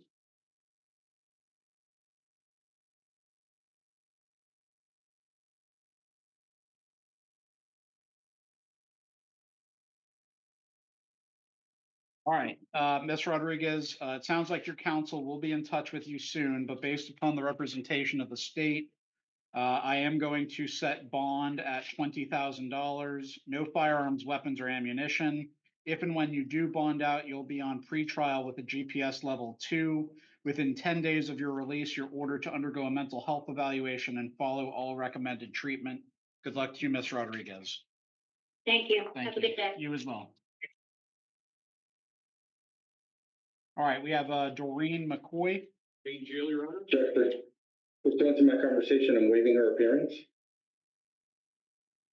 The court does find probable cause. It's a no bond hold, which will remain in place.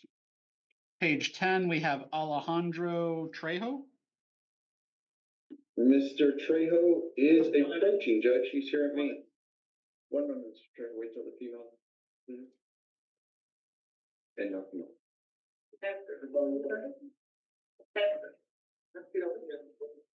All right, Mr. Trejo, good morning, sir. You're charged with 1 count touch or strike battery, domestic violence. The court does find probable cause. State. Recommending $1,000 bond, no victim contact, and no return. No objection, Judge. Bond will be $1,000. I'm ordering no victim contact and no return. Good luck to you, sir. Next, we have Kadeem Pert. He's approaching, Judge. Me? No, sir.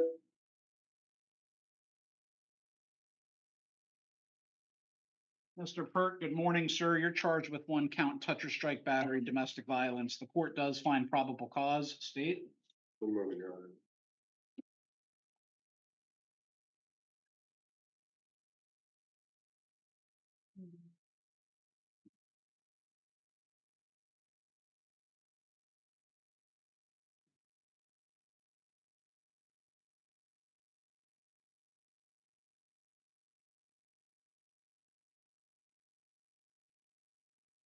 Your Honor, the state is recommending $1,000 bond and no victim contact. Defense.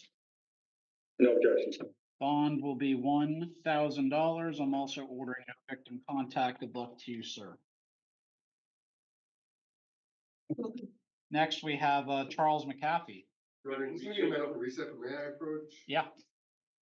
Your Honor, there's an additional report that's been provided to me regarding Mr. McAfee. I'm just asking with Your Honor, since we won't be here tomorrow, if you could please attach it to ensure that the judge covering will have access to it. I'm going to put med reset. Please see additional report. And Harmony, will you please make sure that however you choose that stays attached to the marshal? I've paper clipped it as well. Appreciate it. All right, we have Johnny Filston. Mr. Filston is here present, Judge Maine. All right, Mr. Filston, good morning, sir. You're charged with 1 count touch or strike battery, domestic violence. The court does find probable cause. State. Recommending a $500 bond and no victim contact. Defense. No objection, Judge. Bond will be $500 and no victim contact. Good luck to you, sir. Page 10, Michael Doe. Michael Doe. He's approaching. All right, Mr. Doe, good morning, sir. You're charged with battery causing bodily harm, domestic violence. The court does find probable cause. State. Recommending a $1,000 bond and no victim contact. No objection, Judge. Bond will be $1,000. I'm also ordering no victim contact. Good luck to you, sir. Page 12, we have Mark Atkinson. North Broward, NBB.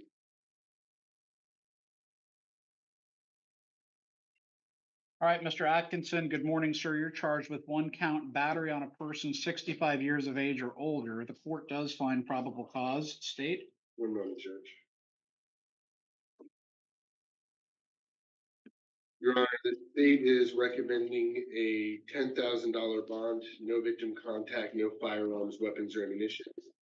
Mr. Atkinson has violence in his past. 2019, resisting without violence. 2010, domestic violence battery by strangulation and felony battery due to priors.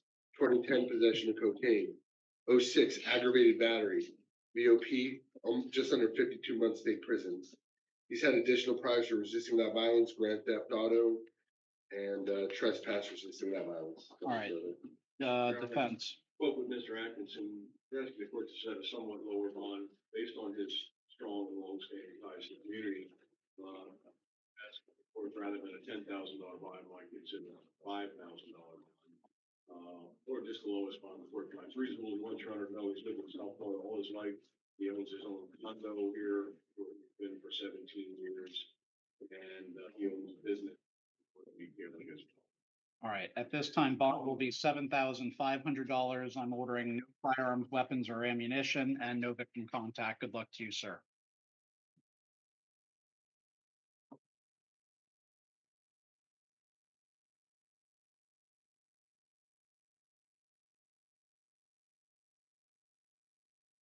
Carlos Lee. Main judge, present. All right, Mr. Lee, good morning, sir. You're charged with one count domestic battery by strangulation, one count touch or strike battery, one count criminal mischief between $200 and $1,000, and you also have a misdemeanor capias for operating a motor vehicle with a suspended driver's license. The court does find probable cause. State. Recommending a $15,000 bond on one, 2,500 on two, 500 on three. Should he post bond pretrial release with a GPS monitor level 2, no victim contact, no firearms, weapons, or ammunition. Your Honor, his history includes 2019 fleeing and eluding law enforcement, felony GWLS, resisting without violence, just under 55 months state prison. 2015, leaving the scene of an accident with death, tampering with physical evidence, violation of probation, 8 years, Florida State Prison. 2013, battery on a law enforcement officer, possession of cocaine, resisting without violence, and criminal mischief, VOP, 5 years state prison. In 2010, he was arrested for aggravated battery of a pregnant victim. That was dropped. 08, possession of cocaine with intent to sell or distribute. Nothing further. Judge, I spoke to Mr. Lee. My understanding, the date of incident, I believe it happened last year. I believe day after Christmas. Now, him and the alleged victim do not live together. They live separate and apart. He lives with his grandmother. My understanding, his family knows that he's in custody. They're going to help post his bond. Now, he's been residing here his whole entire life. He basically breeds dogs for a living, Judge. Now, one point I wanted to make to the court is my understanding this happened December 26th, I believe, a couple of months ago. Since then, they've seen each other. I did advise him that the court's going to be imposing a no contact order. He'll abide by that. But there's been no altercations. There's been no incidents since then. They've basically been staying away from each other. So at this time, the reason why I bring that up, Judge, we're asking at this time for the court not to impose supervision, a level 2 monitor, seeing that there hasn't been other incidents or anything like that. As far as a monetary bond, Judge, in reference to count 1, we'd be asking for the court to consider an $8,000 bond. In reference to count 2, $1,000 bond. No objection to the state's request on $500 bond in reference to count 3, Judge. Your Honor, just asking that the court not take into consideration the argument that there have been no other incidents. The victim is not here to advise the court of that. That information is coming from Mr. Lee. That is obviously self-serving information. Any argument that, well, he hasn't been arrested, I don't think should garner any more weight either, since as the court is aware, we have in domestic violence, and it's not uncommon for there to be unreported violence. All right, and then the court was just handed a corrected booking sheet as to 3. It's actually criminal mischief under $200, so I've corrected that on my findings in order. So based upon everything, bond will be as follows. On count 1, it will be $10,000. Count 2 will be $1,000. Count 3 will be an ROR. Count 4, there's $2,500, I think, set by the capias, so that will remain in place. I'm ordering no victim contact, no firearms, weapons, or ammunition. If and when he does bond out, he'll be on a GPS level 2. Good luck to you, sir.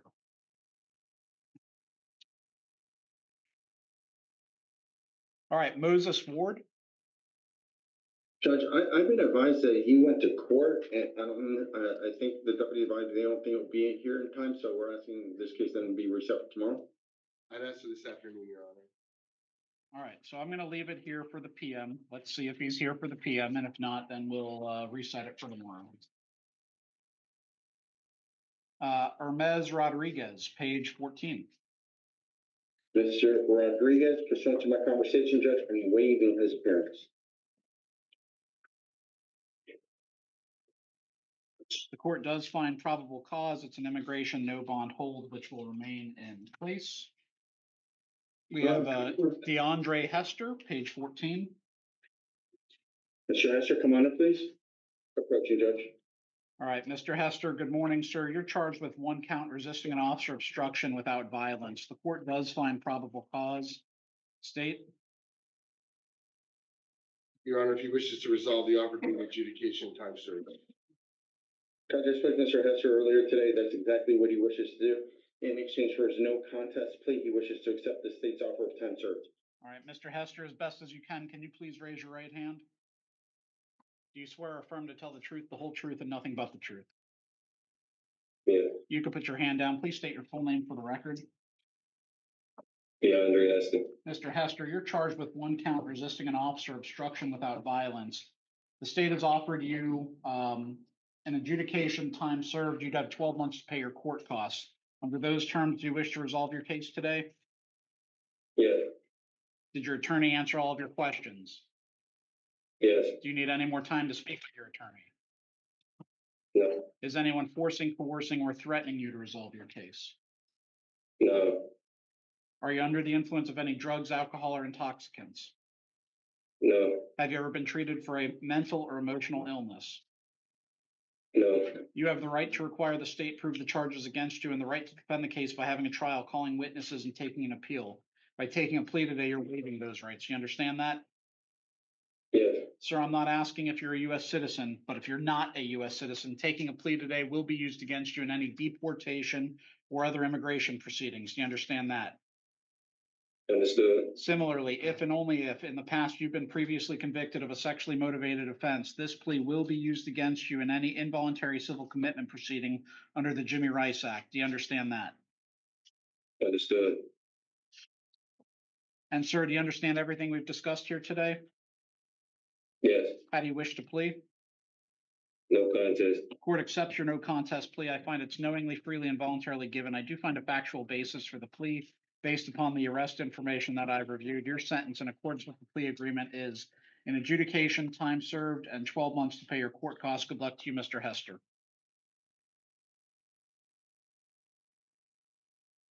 Mr. Frazier. Approaching Judge Main. Mr. Frazier, good morning, sir. You're charged with misdemeanor capias for battery. The court does find probable cause. State.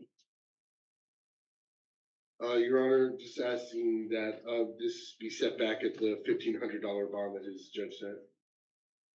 Any No objection. any non-monetary? Your Honor, whatever was previously ordered at So, its all first right, appearance. so it'll be 1,500 plus all prior conditions. Good luck to you, sir.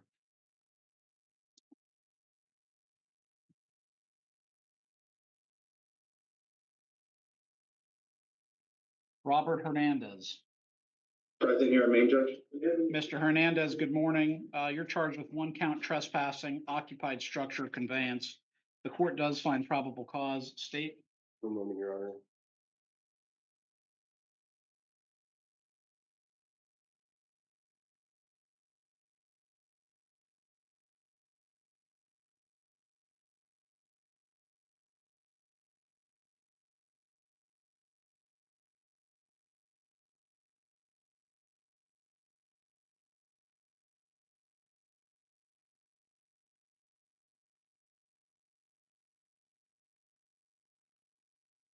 Your Honor, if he wishes to resolve the offer being adjudication, time served and no return.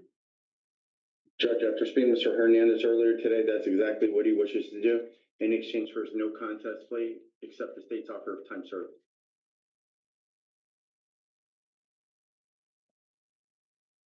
Mr. Hernandez, as best as you can you please raise your right hand? Do you swear or affirm to tell the truth, the whole truth, and nothing but the truth? Yes, sir. You can put your hand down. Please state your full name for the record. Yes. Mr. Hernandez, you're charged with one count trespassing an occupied structure conveyance. In exchange for a plea, the offer from the state today is an adjudication, time served, 12 months to pay your court costs, and no return. Under those terms, do you wish to resolve your case? Yes, sir. Did your attorney answer all of your questions? I'm sorry, I didn't hear that. Did I answer all your questions? Did I answer all your Yes, questions? yes, yes. Do you need any more time to speak with your attorney? No, sir.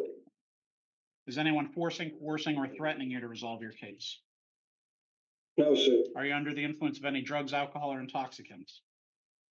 No, sir. Have you ever been treated for a mental or emotional illness? No, sir. Sir, you have the right to require the state prove the charges against you and the right to defend the case by having a trial, calling witnesses, and taking an appeal. By taking a plea today, you're waiving those rights. Do you understand that? Yes, sir. Mr. Hernandez, I'm not asking if you're a U.S. citizen, but I'm required to let you know that if you're not a U.S. citizen, taking a plea today will be used against you in any deportation or other immigration proceeding. Do you understand that? Yes, sir. Similarly, if and only if in the past you've been previously convicted of a sexually motivated offense, this plea will be used against you in any involuntary civil commitment proceeding under the Jimmy Rice Act. Do you understand that? Yes, sir. Mr. Hernandez, you understand everything we've discussed here today? Yes, sir. How do you wish to plead? No contest. The court accepts your no contest plea. I find it's knowingly, freely, and voluntarily given. I do find a factual basis for the plea based upon the arrest information that I've reviewed. Your sentence in accordance with the plea agreement is an adjudication, time served, no return, and 12 months to pay your court costs. Good luck to you, sir.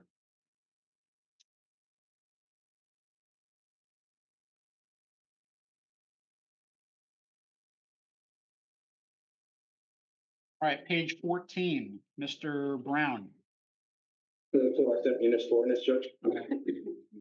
Mr. Brown, good morning, sir. You're charged with two capiases. Both are municipal ordinances. Both are for panhandling. The court does find probable cause. Ms. Carr? Yes, Your Honor. Mr. Brown is interested in resolving both cases this morning in exchange for a no contest plea, if Your Honor is inclined to extend an offer. Is there a address and no return? I'm going to look them up now, Your Honor. All right. So, Mr. Brown, the court would offer you an adjudication time served on both of these charges. Additionally, there'd be no return to the incident locations and 12 months to pay your court costs. Do you want to take a plea? Yes, sir. All right, as best as you can you please raise your right hand? Do you swear or affirm to tell the truth, the whole truth, and nothing but the truth? I do, Your Honor. You can put your hand down. Please state your full name for the record. Christopher Dean Brown. Mr. Brown, you have two municipal ordinance violations. Both are for panhandling. In exchange for a plea, the offer from the court today is an adjudication, time served, 12 months to pay court costs, and no return to the incident locations. Under those terms, do you wish to resolve your case today? I do, Your Honor. All right. Has your attorney answered all your questions? Yes, sir. Do you need more time to speak with your attorney? No, sir. Is anyone forcing, coercing, or threatening you to resolve your cases? No, sir. Are you under the influence of any drugs, alcohol, or intoxicants? I am not. Ever been treated for any mental or emotional illness? No, ma'am. No, sir. Sir, you have the right to require the state prove the charges against you, the right to defend the case by having a trial, calling witnesses, and taking an appeal. By taking a plea today, you're waiving those rights. You understand that? I do, sir. Mr. Brown, I'm not asking if you're a U.S. citizen, but I'm required to let you know that if you're not a U.S. citizen, taking a plea today will be used against you in any deportation or other immigration proceedings. You understand that? Yes, sir. And similarly, sir, if and only if in the past you've been previously convicted of a sexually motivated offense, this plea will be used against you in any involuntary civil commitment proceeding under the Jimmy Rice Act. Do you understand that? Yes, sir, I do. And you understand everything we've discussed here today? I do. You can plead no contest, which means you're not admitting the charge. They're pleas of convenience, or you can admit the charges and plead guilty. How do you wish to plead? No contest. Court accepts your no contest plea. I find they're knowingly, freely, and voluntarily given. I do find a factual basis for the plea upon reviewing the arrest information that I've received.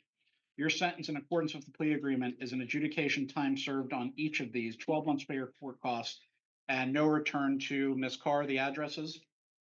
Yes, Your Honor. It looks like they are just intersections. So the first for case number 246397 MO40A, the intersection of Sheridan Street and I-95 southbound. All right, Sheridan and 95 southbound. Yes, sir. All right, next. And the other case 247578 MO40A, the address is listed as I-95 south off ramp. It looks like probably the same exact location. All right. All right, Mr. Brown, good luck to you, sir. Thank you, Judge. Thank you, Ms. Carr.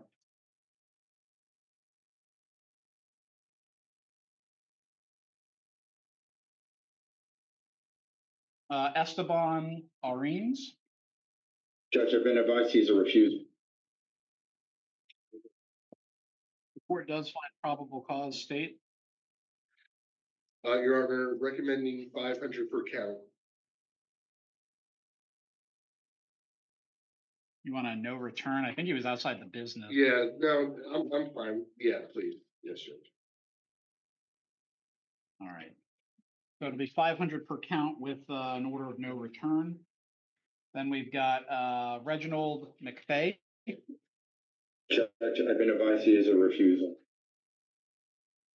Court does find probable cause. State. Recommending $500 bond and no return.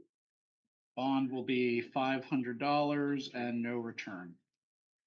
And then we've got Mr. Reed. Present here, me.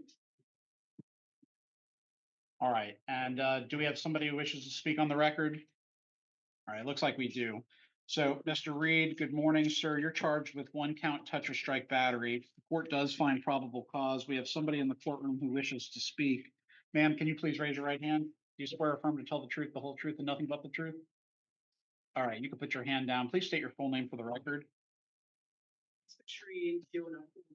All right. And Miss Reed, your relationship to Mr. Reed, the defendant, is you're his mother? All right. And is there something or anything you'd like the court to know at this time? I would like, if and when he is released, that he would go, he's home to go and get some evaluation. I think there's something going on with him other than just ready to fight. I think something is going on. Okay. All right. All right. State, any questions for mom? Yes, just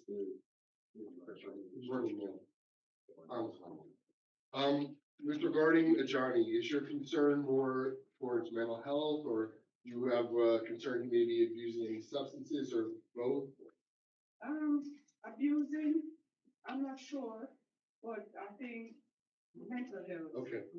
Just, yeah, and just so you know, I'm not trying to pry, I'm just trying to get an idea so I can make a request to Judge Freeman Taylor, if he sees fit evaluation specifically for what you've observed, because you clearly know Johnny better than any of us do. Thank you. All right. Anything else, ma'am, you want the court to know at this time? All right. All right. Thank you. Defense, any questions for mom? No, Judge. All right. Thank you. All right. State your recommendations. Your Honor, I'm going to recommend an ROR to pretrial with based on the information his mother has provided, mental health evaluation within 10 days of his release, follow any recommended treatment, and at this point in time, to allow a cooling off period, just no victim contact. Defense? Judge, honestly, we don't have an objection to ROR, but to order a mental health evaluation, and I was speaking to Mr. Reed, and I think I heard the beginning of what the mother stated, who is not the victim. I believe she says, I don't know, something's going on, but I don't know if she exactly knows or doesn't know. I believe it's this, for lack of a better word, speculation, Judge. Now, I know he has no prior contact with the criminal justice system. He's been here almost half his life. He graduated from Hollywood Hills High School, Judge. He worked as a mechanic at a Dodge dealership. He'll abide by the court order as far as no contact. But I'm asking at this time for the court not to impose a special condition of that mental health evaluation. Anything further from the state? I mean, only to say, Your Honor, that first of all, if there are no issues and the professional feels there are no issues, then there will be no recommendations.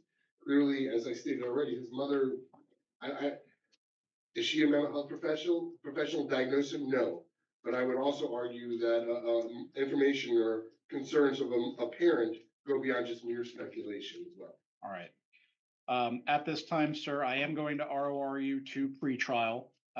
So by no later than 11 a.m. Monday, you have to call that telephone number and check in with pretrial.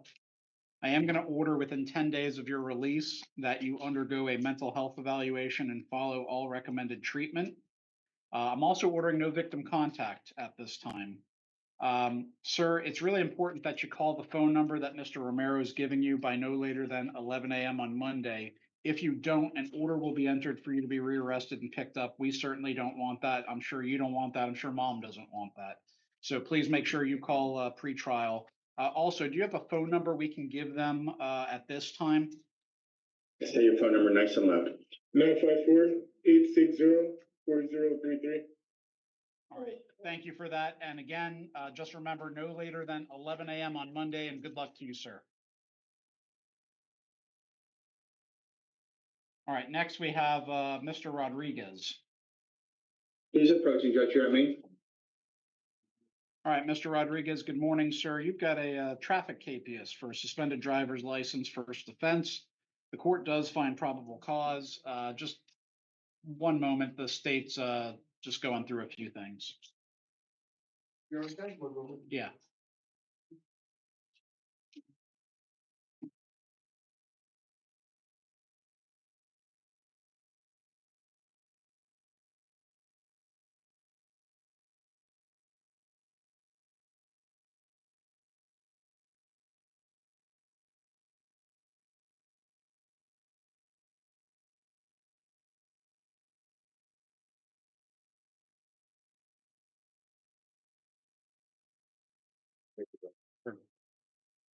Your Honor, Mr. Rodriguez. Hector, is he interested in resolving this? The offer be a withhold court cost, Your Honor. His DOC sentence ends today. That is correct, Judge. His EOS ends today, and he wishes to resolve this matter in exchange for his no contest plea. All right, sir, as best as you can you please raise your right hand?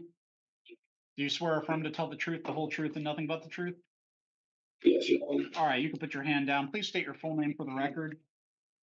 Rodriguez. All right, Mr. Rodriguez, you're being charged with having a suspended driver's license, first offense. In exchange for a plea, the offer from the state to resolve your case today is a withhold of adjudication and 12 months to pay your court costs. Under those terms, do you wish to resolve your case? Yes, Your Honor. Mr. Rodriguez, has your attorney answered all your questions? Yes, Your Honor. Do you need any more time to speak with your attorney? No, sir. Is anyone forcing, coercing, or threatening you to resolve your case? Sir. Are you under the influence of any drugs, alcohol, or intoxicants? No, Your Honor. Ever been treated for a mental or emotional illness? No, Your Honor. Sir, as you may know, you have the right to require the state prove the charges against you and the right to defend the case by having a trial, calling witnesses, and taking an appeal. By taking a plea today, you're waiving those rights. You understand that? Yes, sir. Mr. Rodriguez, I'm not asking if you're a U.S. citizen, but I'm required to let you know that if you're not a U.S. citizen, taking a plea today will be used against you in any deportation or other immigration proceeding. Do you understand that? Yes, sir. Similarly, if and only if in the past you've been previously convicted of a sexually motivated offense, this plea will be used against you in any involuntary civil commitment proceeding under the Jimmy Rice Act. Do you understand that? Yes, sir. And do you understand everything we've discussed here today? Yes, sir. How do you wish to plead? Yes, sir. Court accepts your no contest plea. I find it's knowingly, freely, and voluntarily given. I do find a factual basis for the plea based upon reviewing of the arrest information. Your sentence in accordance with the plea agreement is a withhold of adjudication and 12 months to pay your court costs. Good luck to you, Mr. Rodriguez.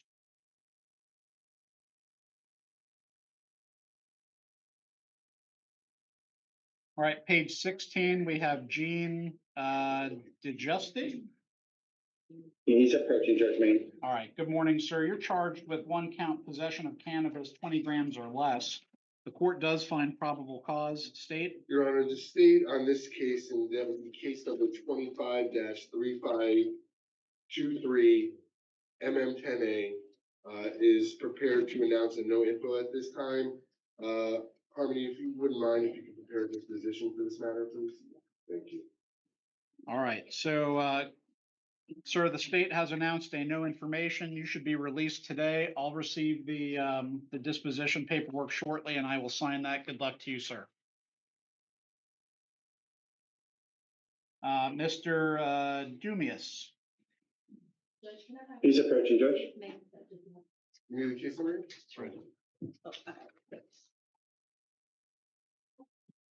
All right, sir, good morning. You're charged with one count driving while license suspended, first offense. The court does find probable cause. State? One moment, Your Honor.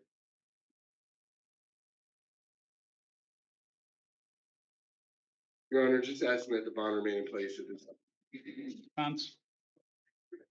Judge, here's the situation. Normally, we wouldn't have an objection. Mr. Dumas would be able to pay, but when he was arrested, he left his credit card, his bank card in the vehicle. So right now, he has no funds. No one knows he's here. He's here from spring break. He lives in New Jersey. He works for FedEx, Judge, packaging. My understanding, speaking to him, he's never been arrested in his life. This is the first time he's ever been arrested. I did advise him that if the state goes forward on this, he's gonna have to come back and face these allegations. He understands he will. But since he has no one to post his bond, he's asking if the court will consider releasing ROR tonight.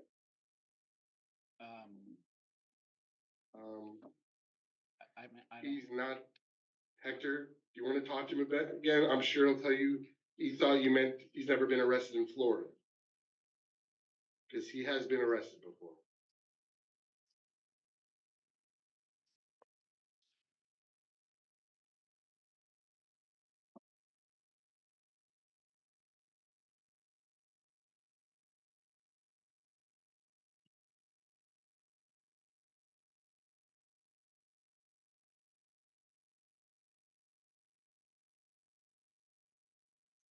He was arrested January 24th of this year, Your Honor, in New Jersey for knowingly receiving stolen property in Edison, New York, Your Honor. It appears to still be pending. Judge, I just spoke to Mr. Dumas. I guess there was he misinterpreted. He thought I was referring to something in Florida, Judge. So having inquired, he has a record, Judge. He's asking if this time now the state has a plea offer for him. 1 moment.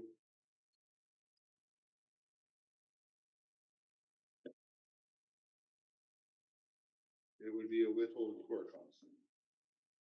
Judge, Mr. Dumas, and right now he's advised me that he wishes to resolve this matter and accept the state's offer.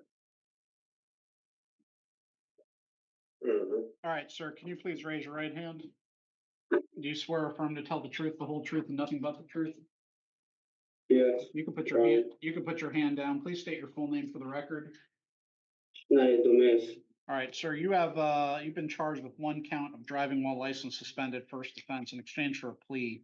The offer from the state to resolve your case today would be a withhold of adjudication, 12 months to pay your court costs. Under those terms, do you wish to resolve your case? Yes, Your Honor. Did your attorney answer all of your questions? Yes. Do you need any more time to speak with your attorney? No. Is anyone forcing, coercing, or threatening you to resolve your case? No. Are you under the influence of any drugs, alcohol, or intoxicants? No. Ever been treated for a mental or emotional illness? No. Sir, you have the right to require the state prove the charges against you and the right to defend the case by having a trial, calling witnesses, and taking an appeal. By taking a plea today, you're waiving those rights. You understand that, sir? Yes. Sir, I'm not asking if you're a U.S. citizen, but I'm required to let you know that if you're not a U.S. citizen, taking a plea today will be used against you in any deportation or other immigration proceedings. Do you understand that? Yes. Similarly, if and only if in the past you've been previously convicted of a sexually motivated offense, this plea will be used against you in any involuntary civil commitment proceeding under the Jimmy Rice Act. Do you understand that? Yes. Do you understand everything we've discussed today? Yes. How do you wish to plead? No contest. Court accepts your no contest plea. I find it's knowingly, freely, and voluntarily given. I do find a factual basis for the plea based upon reviewing the arrest information. Your sentence in accordance with the plea agreement is a withhold of adjudication and 12 months to pay your court costs. Good luck to you, sir.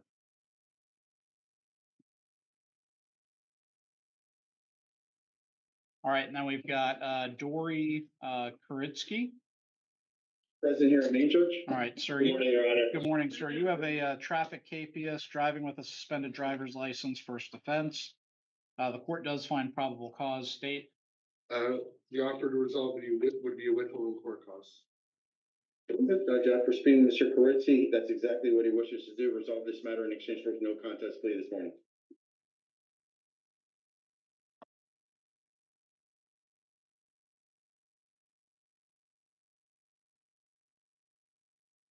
Sir, can you please raise your right hand? Do you swear or affirm to tell the truth, the whole truth, nothing but the truth? Yes, Your Honor. You can put your hand down. Please state your full name for the record. Dory Kuritsky. All right, and sir, you've been charged with 1 count of driving while license suspended, first offense, In exchange for a plea, the offer from the state to resolve your case today is a withhold of adjudication, 12 months to pay your court costs. Under those terms, do you wish to resolve your case today? Yes, Your Honor. Did your attorney answer all of your questions? Yes, Your Honor. Do you need any more time to speak with your attorney? No, Your Honor. Is anyone forcing, or threatening you to resolve your case? No, Your Honor. Are you under the influence of any drugs, alcohol, or intoxicants? No, Your Honor. Have you ever been treated for a mental or emotional issue? No, Your Honor. Sir, you have the right to require the state prove the charges against you and the right to defend the case by having a trial, calling witnesses, and taking an appeal. By taking a plea today, you're waiving those rights. Do you understand that? Yes, Your Honor. Sir, I'm not asking if you're a U.S. citizen, but I'm required to let you know that if you're not a U.S. citizen, taking a plea today will be used against you in any involuntary civil commitment proceeding under the Jimmy Rice Act. Do you understand that? Yes, Your Honor. I was born in New York. All right. Sir, if and only if in the past you've been previously convicted of a sexually motivated offense, this plea will be used against you in any involuntary civil commitment proceeding under the Jimmy Rice Act. Do you understand that? Understood, Your Honor. And you understand everything we've discussed here today? Yes, Your Honor. How do you wish to plead? No contest. The court accepts your no contest plea. I find it's knowingly, freely, voluntarily given. I do find a factual basis for the plea. Based upon my review of the arrest information, your sentence in accordance with the plea agreement is a withhold of adjudication and 12 months to pay your court costs. Good luck to you, sir.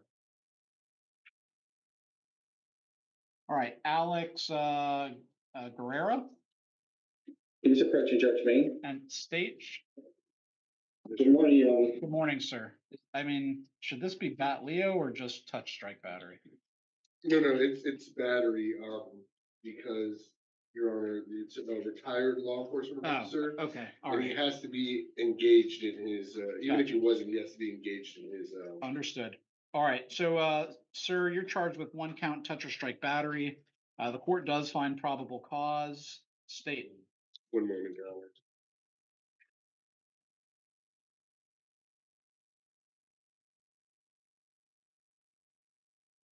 Your Honor, I'm recommending a $2,500 bond and no victim contact. This could be up to a felony because of Mr. Guerra's history.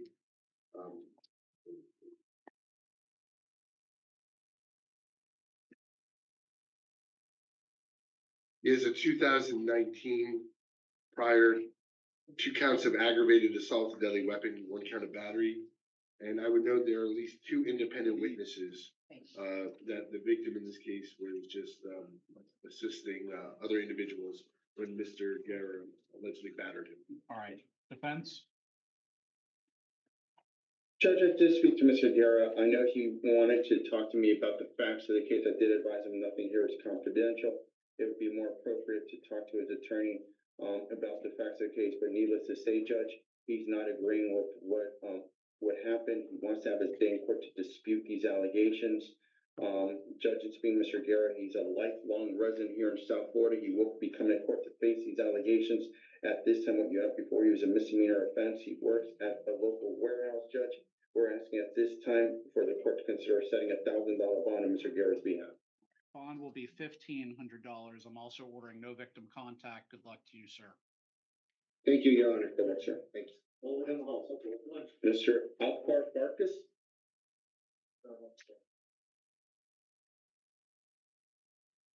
All right, good morning, sir. You're charged with 1 count operating motor vehicle without a valid license, and then another count unauthorized alien entering Florida without inspection. The court does find probable cause. State. Recommending a $500 bond on 1, 2,000 on 4, Your Honor. One moment, Judge.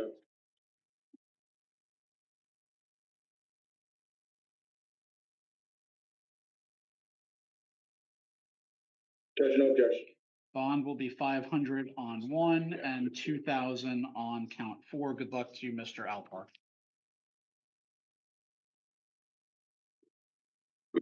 All right, now we've got Jason St. Cyr. The Conti? Delete him? Yes, he's in front of the division judge. All right, thank you. All right, Dallas Frederick. Judge, pursuant to my conversation, I'm waiving his appearance. court does find probable cause, it's an out-of-county no bond hold, which will remain in place. Then we've got Almondo Marquez, page 18. Pursuant to my conversation, I'm waiving his appearance. Your Honor, The court, yes.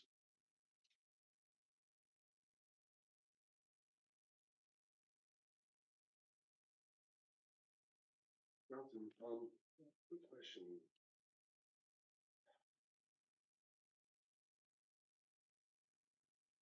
Your Honor, on your findings for 7, 8, and 9, I guess, or I don't know what numbers they are, but. All I have is 12 and 13. Oh, no, I have a additional. Yeah, 7, 8, and 9. Does it say criminal attempt, Yes. solicit? Yeah. But only, but on my findings in order, I'm only showing 12 and 13. If I have one moment. All right, let's take a 5-minute recess.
media, cultural.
All right, we're back on.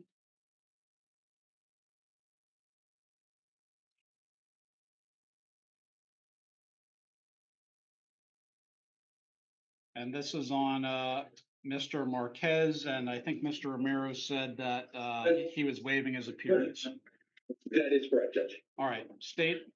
Your Honor, first, okay, so what, if Your Honor wouldn't mind, on the 3 counts where it states, criminal attempt, solicit, conspire, those should all be, tampering with the witness victim. So what I was saying is I only have 12 and 13 on my findings. And there's not a second. There, but I have a booking report that has. Oh, I thought you were saying you had a. No, I only have 12 and 13 on my findings in order. I can add them. Yeah, if you wouldn't mind. Yeah, I'll just. 3 counts all the same charge. Yeah, I'll just add them. So it's 7 through 9. And they should be, I'm sorry. Tampering with witness, victim, informant. No, it has to be individual. No, Oh, you mean the charge itself, yeah. Oh. Because I'm just going by what's on the comment. Tampering. With witness, victim, informant. Yes, yeah, that's right. But not 7 through 9, it has to be individual. 7, 8, 9. 7, 8, 9. No. Okay. And Your Honor, all we'd be requesting is that the on those 3 counts, the previous bond that's already listed at 50,000 on each count remain in place. The uniform bond amounts on 12 and 13 of 2,500 remain in place, and any and all previous conditions. Just so the court's aware, Mr. Marquez is being held no bond on two separate murder cases, and he's got a federal hold if there comes a time where he is not being held by Brown. All right, so 7, 8, and 9 will be 50,000 each. Those are tampering with witness, victim, informant. 12 and 13, false statements and prosecution of a capital felony, 2,500 each, plus all previous conditions.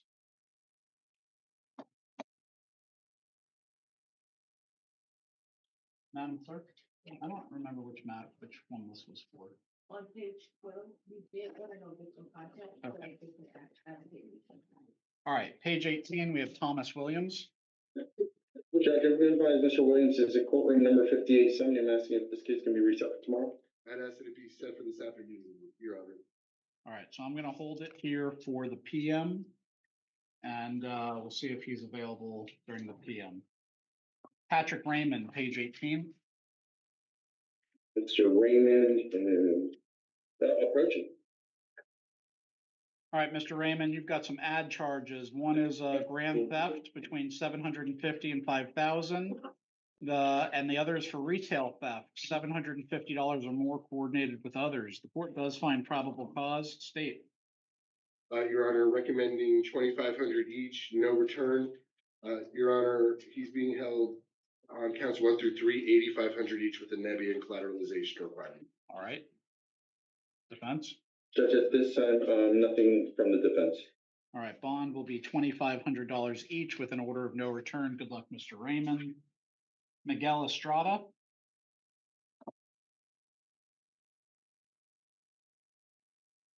Judge, pursuant to my conversation with Mr. Estrada, I'm waiving his appearance. Court does find probable cause. State. Recommending 3,500 on 11, 500 on 12, no victim contact, no return. He's got a little over $13,000 bond on all his other counts. 3,500 on 11, 500 on 12, no victim contact, no return. All right, and then we have Mr. McFadden. And Your Honor, if I could be heard. Yeah, this is possession. Pursuant to my conversation, I'm waiving his appearance. That's correct, Judge. All right, so this is possession of a firearm with serial number removed. The court does find probable cause. State. Recommending a $5,000 bond, no firearms, weapons, or ammunition. Just as the court's aware, he's being held no bond on 5 separate counts of attempted first-degree murder. All right, defense. Judge, he did tell me he had a no bond hold, and based on that, nothing from the defense. All right, so it'll be 5,000, no firearms, weapons, or ammunition. We've got Israel Dismangles. And Judge, I spoke to Mr. Dismangles, but had just been informed he decided to go back. Frankly, I'm going to be asking for 24 hours, Your Honor. I think we're probably all in agreement that this would not suffice for probable cause. Right. All right, so this will be a 24-hour perfection.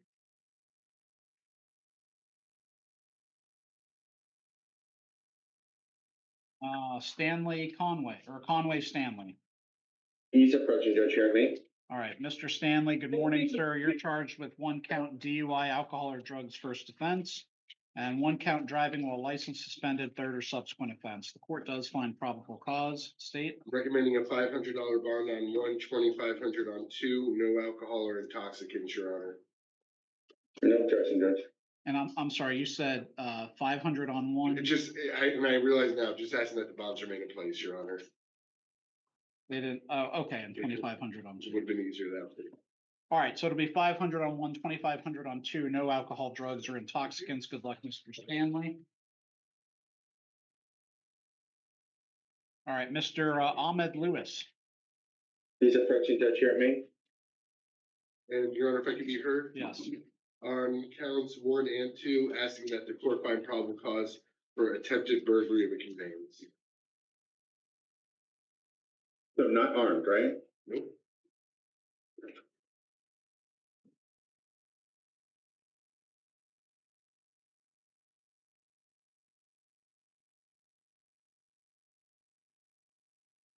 All right, so Mr. Lewis, good morning. You're charged with 2 counts burglary, dwelling structure, conveyance, armed, 1 count of loitering or prowling, 1 count resisting an officer obstruction without violence. The The state has asked the court on counts 1 and 2 instead to find attempted burglary on a conveyance. With that modification, the court does find probable cause. State. Your Honor, recommending 2,500 each on 1 and 2, asking that the bonds on 3 and 4 remain in place. No victim contact, no return. I am asking you that Your Honor impose a curfew tailored to information I imagine Mr. Romero will be providing to the court. All right, defense. Judge, I'm asking that, I have no objection with the bond request, Judge, but I'm asking for the court not to impose supervision on Mr. Lewis.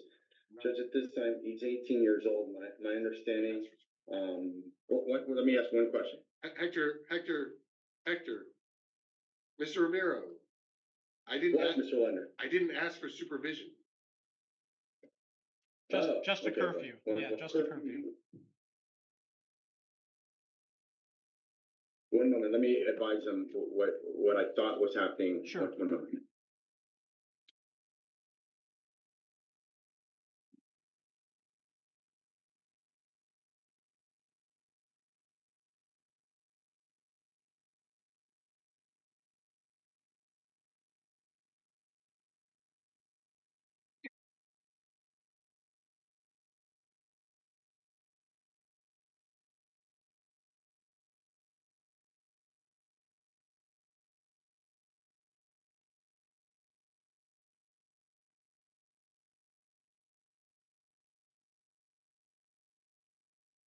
Judge, here's a situation. I have no objection with what the state is requesting. I did advise him he wouldn't be pretrial, but there would be a curfew. Now, he works full-time at Publix, been there for 4 years, Judge. Now, he did tell me it's basically, I think he calls in every week. They give him their schedule. There's 2 schedules. I believe there's one from 7 a.m., 8-hour shift, and then the next shift is at 4 p.m. to 11 p.m. That's the second shift. And he's on calls whenever I guess he gets his schedule ahead of time. When he goes in, it's 7 days a week. Well, I mean, if is he a full-time employee? Yes, full-time employee. Obviously, he's not working 7 days, but they can request as part of the work week those 5 days. Right. Saturday and Sunday be included in those 5 days. That's what I meant by open schedule. Wait, I'm sorry. So his schedule is either 7 a.m. to whatever the 8-hour work day is. Yeah, 8 hours. Or 4 p.m. to 11. He just doesn't know in advance because Public sets his schedule differently. So what my recommendation, Your Honor, would be that you can set the curfew, whatever hours, with an exception, a work purposes only exception. It'll be up to Mr. Lewis. If he wants to play games with that, for some reason, the state learns information that he's out at a certain point. Obviously, it wouldn't be very hard to check with his schedule, and if it doesn't comply, he'll could very well go in front of his judge to explain why he was violating curfew. Okay, all right. So with that said, we'll say that he's got to be indoors from 10 p.m. to 6 a.m. And then, obviously, whatever his work schedule is, there'll be a work purposes exception. All right. All right. Thank you. So 2,500 on 1 and 2, 150 on 3, 500 on 4. No victim contact and no return, and then the curfew we've just gone over. We have Jor-El Hyacinth. Judge, I did speak to him, but I've been advised by the deputy who decided to go back. I'm going to be requesting both a medical and a mental health screening order.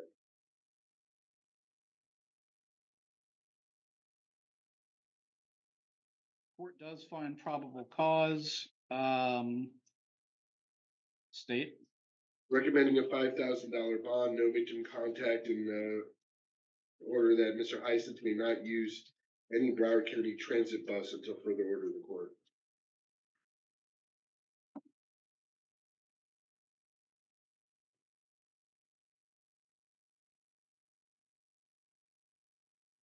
All right, bond will be 5,000, no victim contact, no using BCT bus until further order of the court. Medical and mental health screenings are granted. Gary Reese. Mr. Reese, come on up. When's the fraction, Judge May? Mr. Reese, good morning, sir. You're charged with 1 count burglary, unoccupied structure, unarmed, and 1 count grand theft over $750, but less than $5,000. The court does find probable cause. State. Recommending a $10,000 bond on 1, asking that the bond on 2 remain in place and no return. Mr. Reese, in addition to these charges, has a hold out of Palm Beach County. Whenever he's done here, that's where he'll be going back to. He also has prior burglaries, a prior armed burglary of a structure and prior burglary of a dwelling with assault, escape, burglary of an occupied structure, aggravated assault. He also has a prior attempted robbery with a firearm or deadly weapon. All right, defense. Judge, he did advise me of priors, but most of them, as you heard, are quite dated. Now, he's been residing here since, I believe, 1993. He's 48 years old, Judge. He's not working at this time. He's looking. He lives in Coral Springs with his ex-wife. Judge, from what he advised me, most you'll be able to pay is $1,000 bond. That is what he is requesting, $1,000 bond. All right, at this time, bond will be $10,000 on count 1, $2,500 on count 2, and an order of no return. Good luck to you, sir.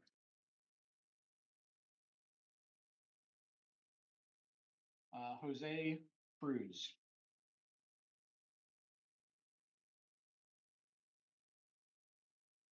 Judge, I've been advised he's a refusal. All right, the court does find probable cause. Yes, Judge, pretrial is requesting a revocation on case 2500-1475 CF10A for grand theft auto and operating with a suspended license. He was on pretrial when he was arrested. All right, state.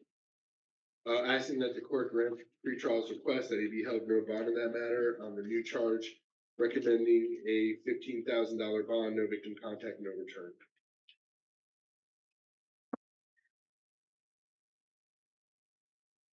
All right, bond will be 15,000, no victim contact, no return on case 2500-1475 CF10A. I am going to revoke and hold no bond. All right, Darius Hunter. Mr. Hunter, Judge, I've been advised he's a refusal. Court does find probable cause. State. Your Honor, recommending a $2,500 bond and no victim contact. All right, 2,500 and no victim contact for Mr. Hunter. Patrell Williams. Present here, main judge, and I'm going to be waiving formal reading of the charges. Court does find probable cause. State. One moment, Your Honor. Your Honor, the state is recommending $25,000 bond per count. Should Mr. Williams post bond, pretrial release supervision with the GPS monitor, level 2, no victim contact, no return, and that would include the victim's home, school, work, or any place she frequents, no contact with minors. Your Honor, Mr. Williams has a 2006 robbery with a firearm or deadly weapon, aggravated assault with a firearm. He violated probation, was sentenced to 3 years in state prison. All right, defense. Judge, he did advise me as far as this one prior, but as you heard, is dated. Now he's 36 years old. At this time, he is working, works full-time at McDonald's, been there for about 3 months, only getting paid $13.50 an hour. Now he lives in Lauderdale Lakes with his mother. They've been residing at the location for about 2 years now. Judge, he did advise me his family is going to help post his bond. He really doesn't know how much they can afford. Judge, I do understand that the state is asking for a $50,000 bond with level 2. We have no objection with the level 2 monitor.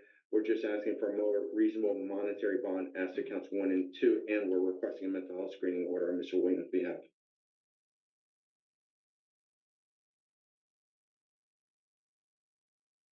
All right, bond will be $25,000 on each count.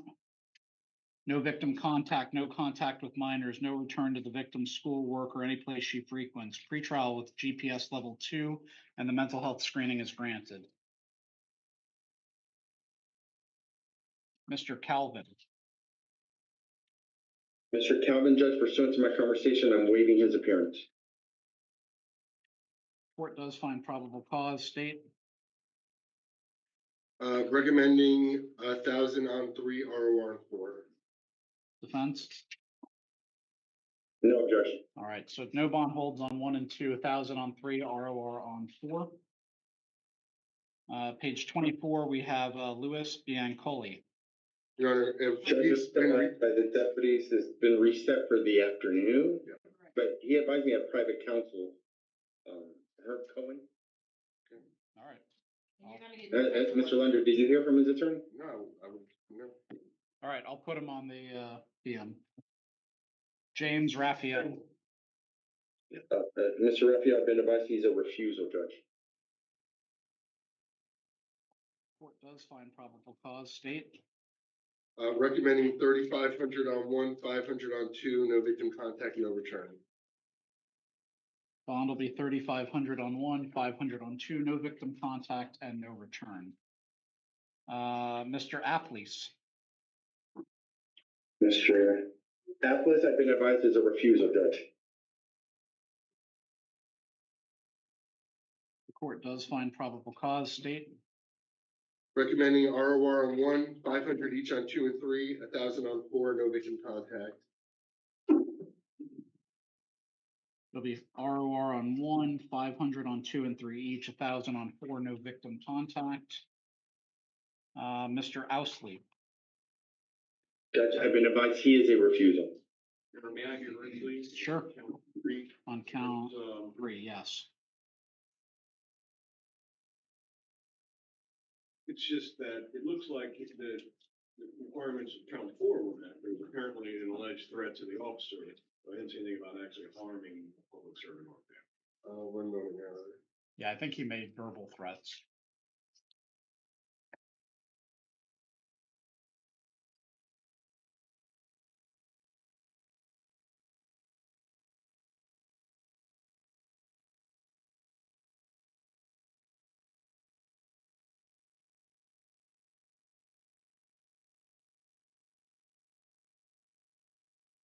Yeah, see, again, Your Honor,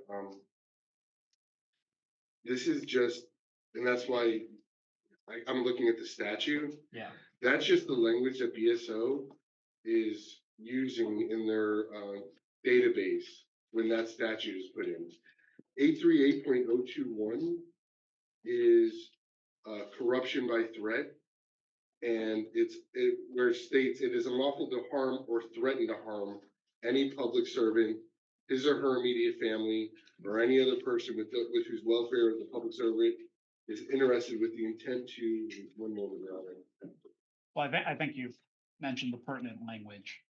And Sure. Based on that defense, Well, my argument, Your Honor, is that there's still only one incident involving these threats, so I don't know why there'd be 2 counts.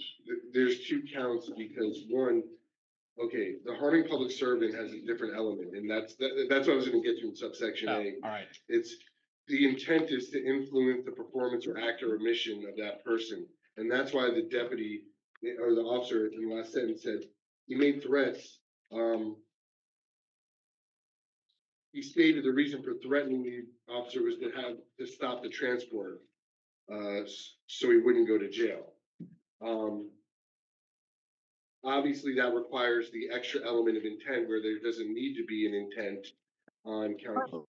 Again, I think this is just more of a bond issue, Your Honor, than probable cause issue.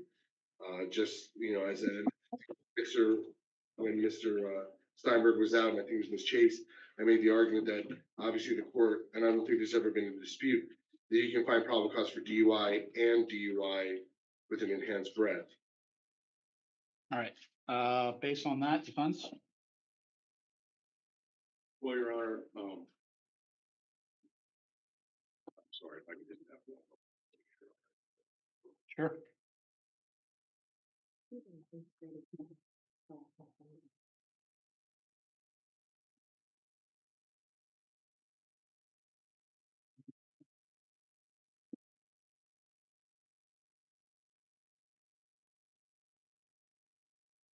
What I see is that he threatened to kill the officer and break his expletive and put him in a coma. Then, of course, so I see that would meet threatening that would meet count 2. But just that he stated he wasn't going to jail when he got in the back of the car and that the officer should shot him today. There's no threat there. So I don't see why there's two counts. My argument would be there's one count for Your Honor. The officer addresses it in the second to last sentence. All right. Okay, I've heard argument. The court does find probable cause, and then state your recommendations. Recommending a $2,500 bond on one, 500 on two, 5,000 on three, ROR on four, 500 on five. No return to the incident location, no firearms, weapons, or ammunition. I know he refused, but just so the court's aware, he was arrested March 10th for theft and resisting without violence. He's out on bond for that. February 17th for grand theft and resisting with violence. He's out on bond for that. And he's got a petty theft. All right, so 2,500 on one, 500 on two, 5,000 on three, ROR on four, 500 on five. No return, no firearms, weapons, or ammunition. And then we have Mr. Dekoff, Richard Dekoff. He's approaching Judge Jeremy. All right, good morning, sir. You're charged with one count burglary with assault or battery. The court does find probable cause. State. Can I say one moment? Yeah. Oh.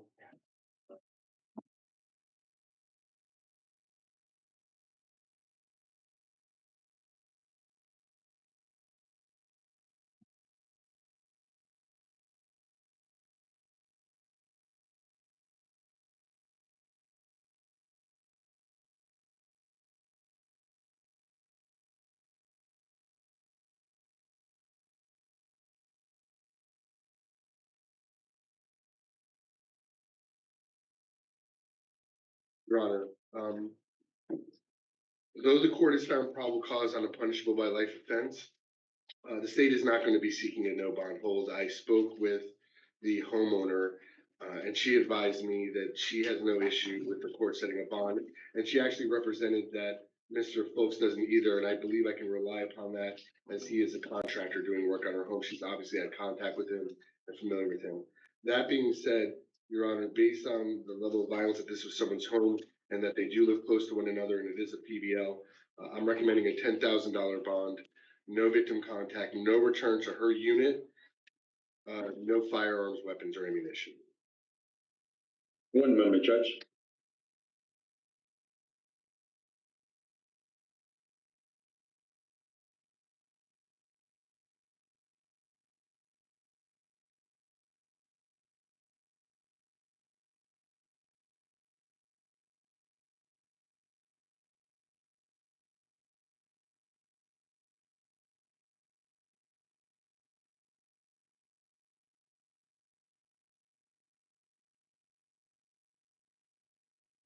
Actually, here's the situation, and I did advise Mr. Dukoff as far as what the state was asking. They could have asked for this court to hold him no bond. They did get in touch with the victim, and the victim, they got in touch with the homeowner. Homeowner spoke to the contract. They were okay with the bond. I did advise Mr. Dukoff of what the state was recommending. He appreciates that they're not seeking a no bond hold, but at the same time, Judge, from what he advised me, he just gets Social Security. He doesn't work. That's what he gets. He just lives on Social Security, and he doesn't have those funds to post in order to pay a bond in order to get released from jail. Now, he did give me the phone number of his cousin Gary. He does not believe that he can post that bond at all. He believes that most they can afford is maybe a $2,000 bond. That is what he is requesting that the court consider setting a $2,000 bond on this offense, Judge. All right. At this time, bond will be $10,000. I'm ordering no victim contact, no firearms, weapons, or ammunition, no return to this particular unit that we're talking about where the incident occurred. And good luck to you, sir.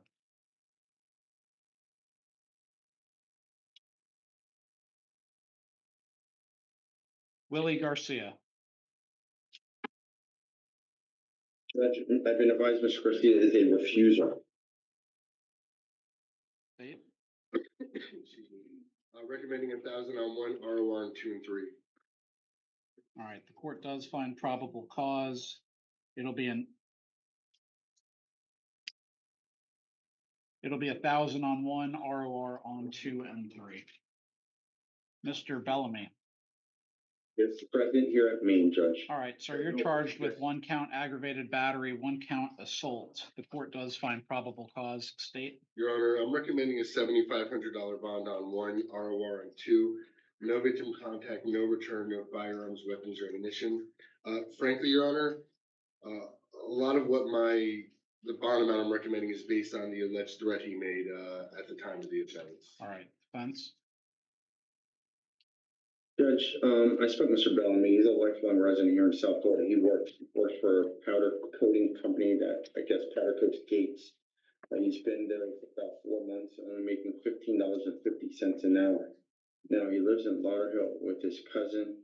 He's going to try and see if his family can help post his monetary bond, but from what he advised me, they really can't afford much. Now, I believe, to be candid with the court, I haven't reviewed the PC affidavit, but I believe this involves a potential coworker.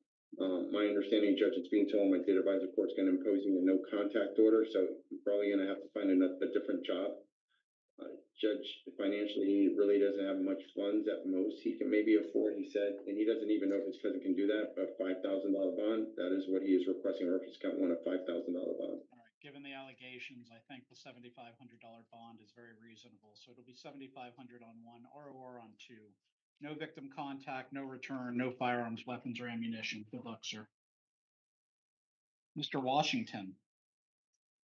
Mr. Washington, I've been advised he is a refusal. Your Honor, if I could be heard. Yes. Counts 1 and 2, just asking the court to find probable cause for attempt. You know, Your Honor, I had an additional argument, which is that it appeared to me to be just one incident. It's alleged that the defendant punched the victim first, but then pulled a knife on the victim, all in the course of attempting to rob the victim. So I think we have 1 count of an attempted robbery. I don't see why there would be two. Because there is no such thing as just attempted robbery. There's strong arm robbery, robbery with a weapon. When he was punching him, it was a strong arm robbery. When he pulled out the knife, it became a robbery with a weapon. Right. And he wasn't doing both at the same time. We don't have attempts with robberies? What I'm saying, no, we do have attempts at robberies. What I'm saying is that there is no generic robbery. When you charge someone with a robbery, whether it's an attempt or completed, it has to be specified that it's either with force without a weapon, or with a weapon, or with a firearm or deadly weapon. In this matter, during the course of the incident, he first was attempting to commit a strong arm robbery. He was unsuccessful, and then he attempted to commit a robbery with a weapon. I understand the state's argument, Your Honor. I don't. There's no way to make these allegations without charging both. I can't say that I would concede to the state's argument. Of course, the court might see it the state's way, but I would just ask the court not to require a bond on both since it's one incident. So it seems like at first he approached him, he demanded whatever. Victim refused, allegedly, according to the PC affidavit. And then he starts punching him. And then at some point, the defendant allegedly pulls out a knife. Right. So, all right. So it seems at first it was attempted strong arm robbery, and then he pulls out a knife, and then it's robbery with a weapon. Attempted, yes. Attempted. Yes. Attempted. Did I didn't misstate that? No, that is what is alleged in the report, Your Honor. All right. Okay. So based on that, the court does find probable cause. They'll both be attempts, and the recommendations. And Your Honor, in this instance, and I am going to be asking for a bond on both because these require 2 specific violent actions by Mr. Washington. The one instance with the knife, the other with the punching. So I'm going to be recommending a $20,000 bond on 1, $5,000 on 2. Should he post bond, pretrial release with a GPS monitor, level 2, no victim contact, no firearms, weapons, or ammunition. And just so the court's aware, he also has priors 2019 attempted robbery with a firearm or deadly weapon, felon carrying concealed weapon, armed trespass, ag assault, and a 2012 burglary of a dwelling. All right, so it'll be 20,000 on 1, 5,000 on 2, no bond hold on 3. If he does bond out, pretrial with a GPS level 2, no victim contact, no firearms, weapons, or ammunition. Ryan Lucero. Medical reset, Your Honor.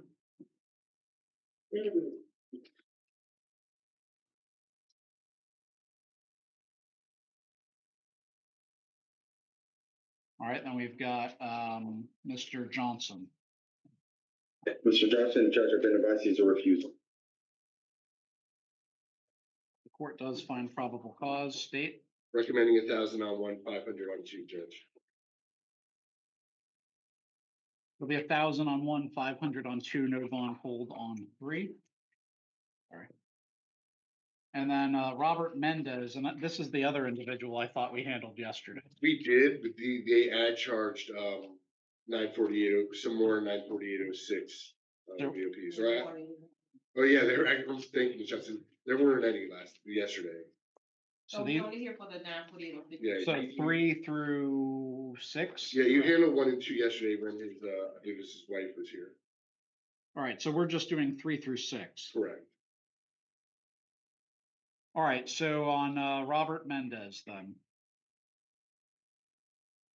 Oh, no, Your Honor, found probable cause of new law offenses yesterday. There's nothing from the state. Yeah, so there are no bond holds. I'll waive his appearance, Judge. All right. All right, so they are no bond holds on 3, 4, 5, and 6. Page 33, Wayne Powell. Judge, I've been advised he is a refusal. All right. And this was a medical reset. Your Honor, I'm recommending a $500 bond. Court does find probable cause. Defense. And Your Honor, it's just based on the circumstances, no victim contact. All right, defense. Judge, he was a refusal. Sorry, I thought you said waived. All right, so bond will be $500, no victim contact. Page 33, Amari Williams. He's approaching, Judge Main. Mr. Williams, you've got 2 probation violation or community control violations for which they are no bond holds. Those will remain in place. Looks like you're going to be seeing your judge on April 1 at 8:30. Thanks so much. All right, thank you. All right, good luck to you, sir.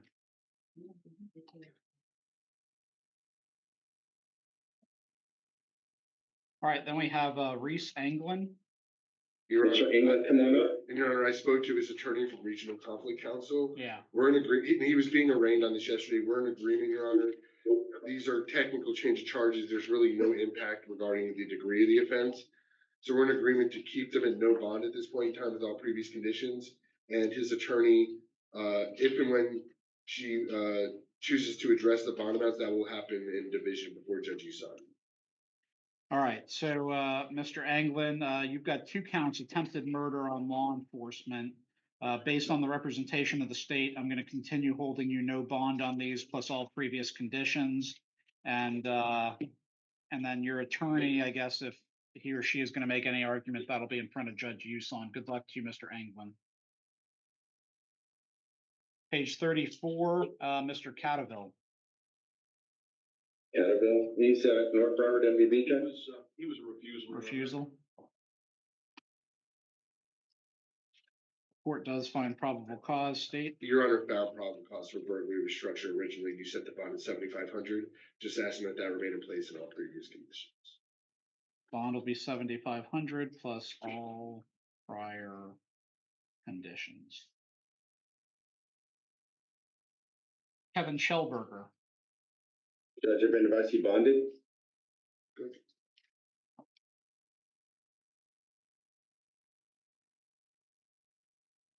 Mr. Touchstone. He was also a refusal, Your Honor. Refusal. And Your Honor, I'm just checking right now. Let's see. And the court does find probable cause. Your Honor, found probable cause for attempt originally. Yes, and Set the bond at $2,500. yes. All right, so the bond will stay in place plus all previous conditions.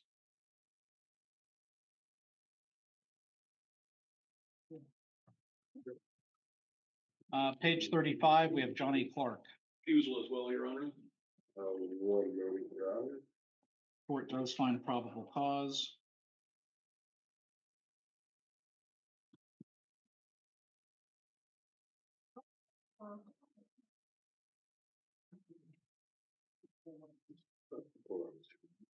Hold on. Just check and see.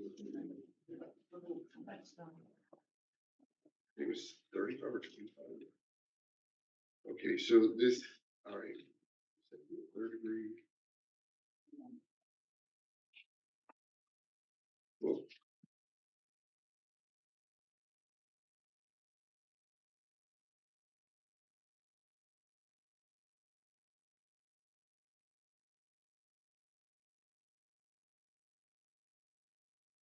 Your Honor, I'm asking that the court order him to be held in a bond discount pursuant to an order for pretrial detention that was previously granted by Judge Mastrigo on February 21st. All right, so it'll be a no bond hold on Mr. Clark. And Yeah, last what's the but not original? least, we have Mr. Elaine Selden. Judge, I'm gonna advise a refusal. Okay, and I'm just checking to see, The court does find probable cause. It's a capias. yeah.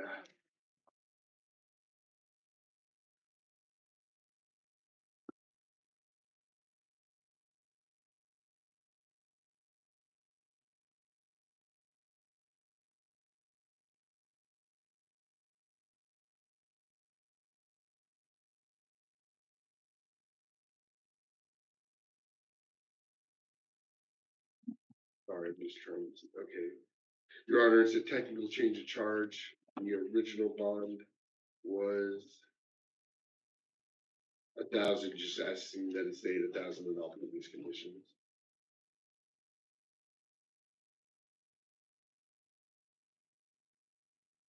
All right, so bond will be $1,000 plus all previous conditions.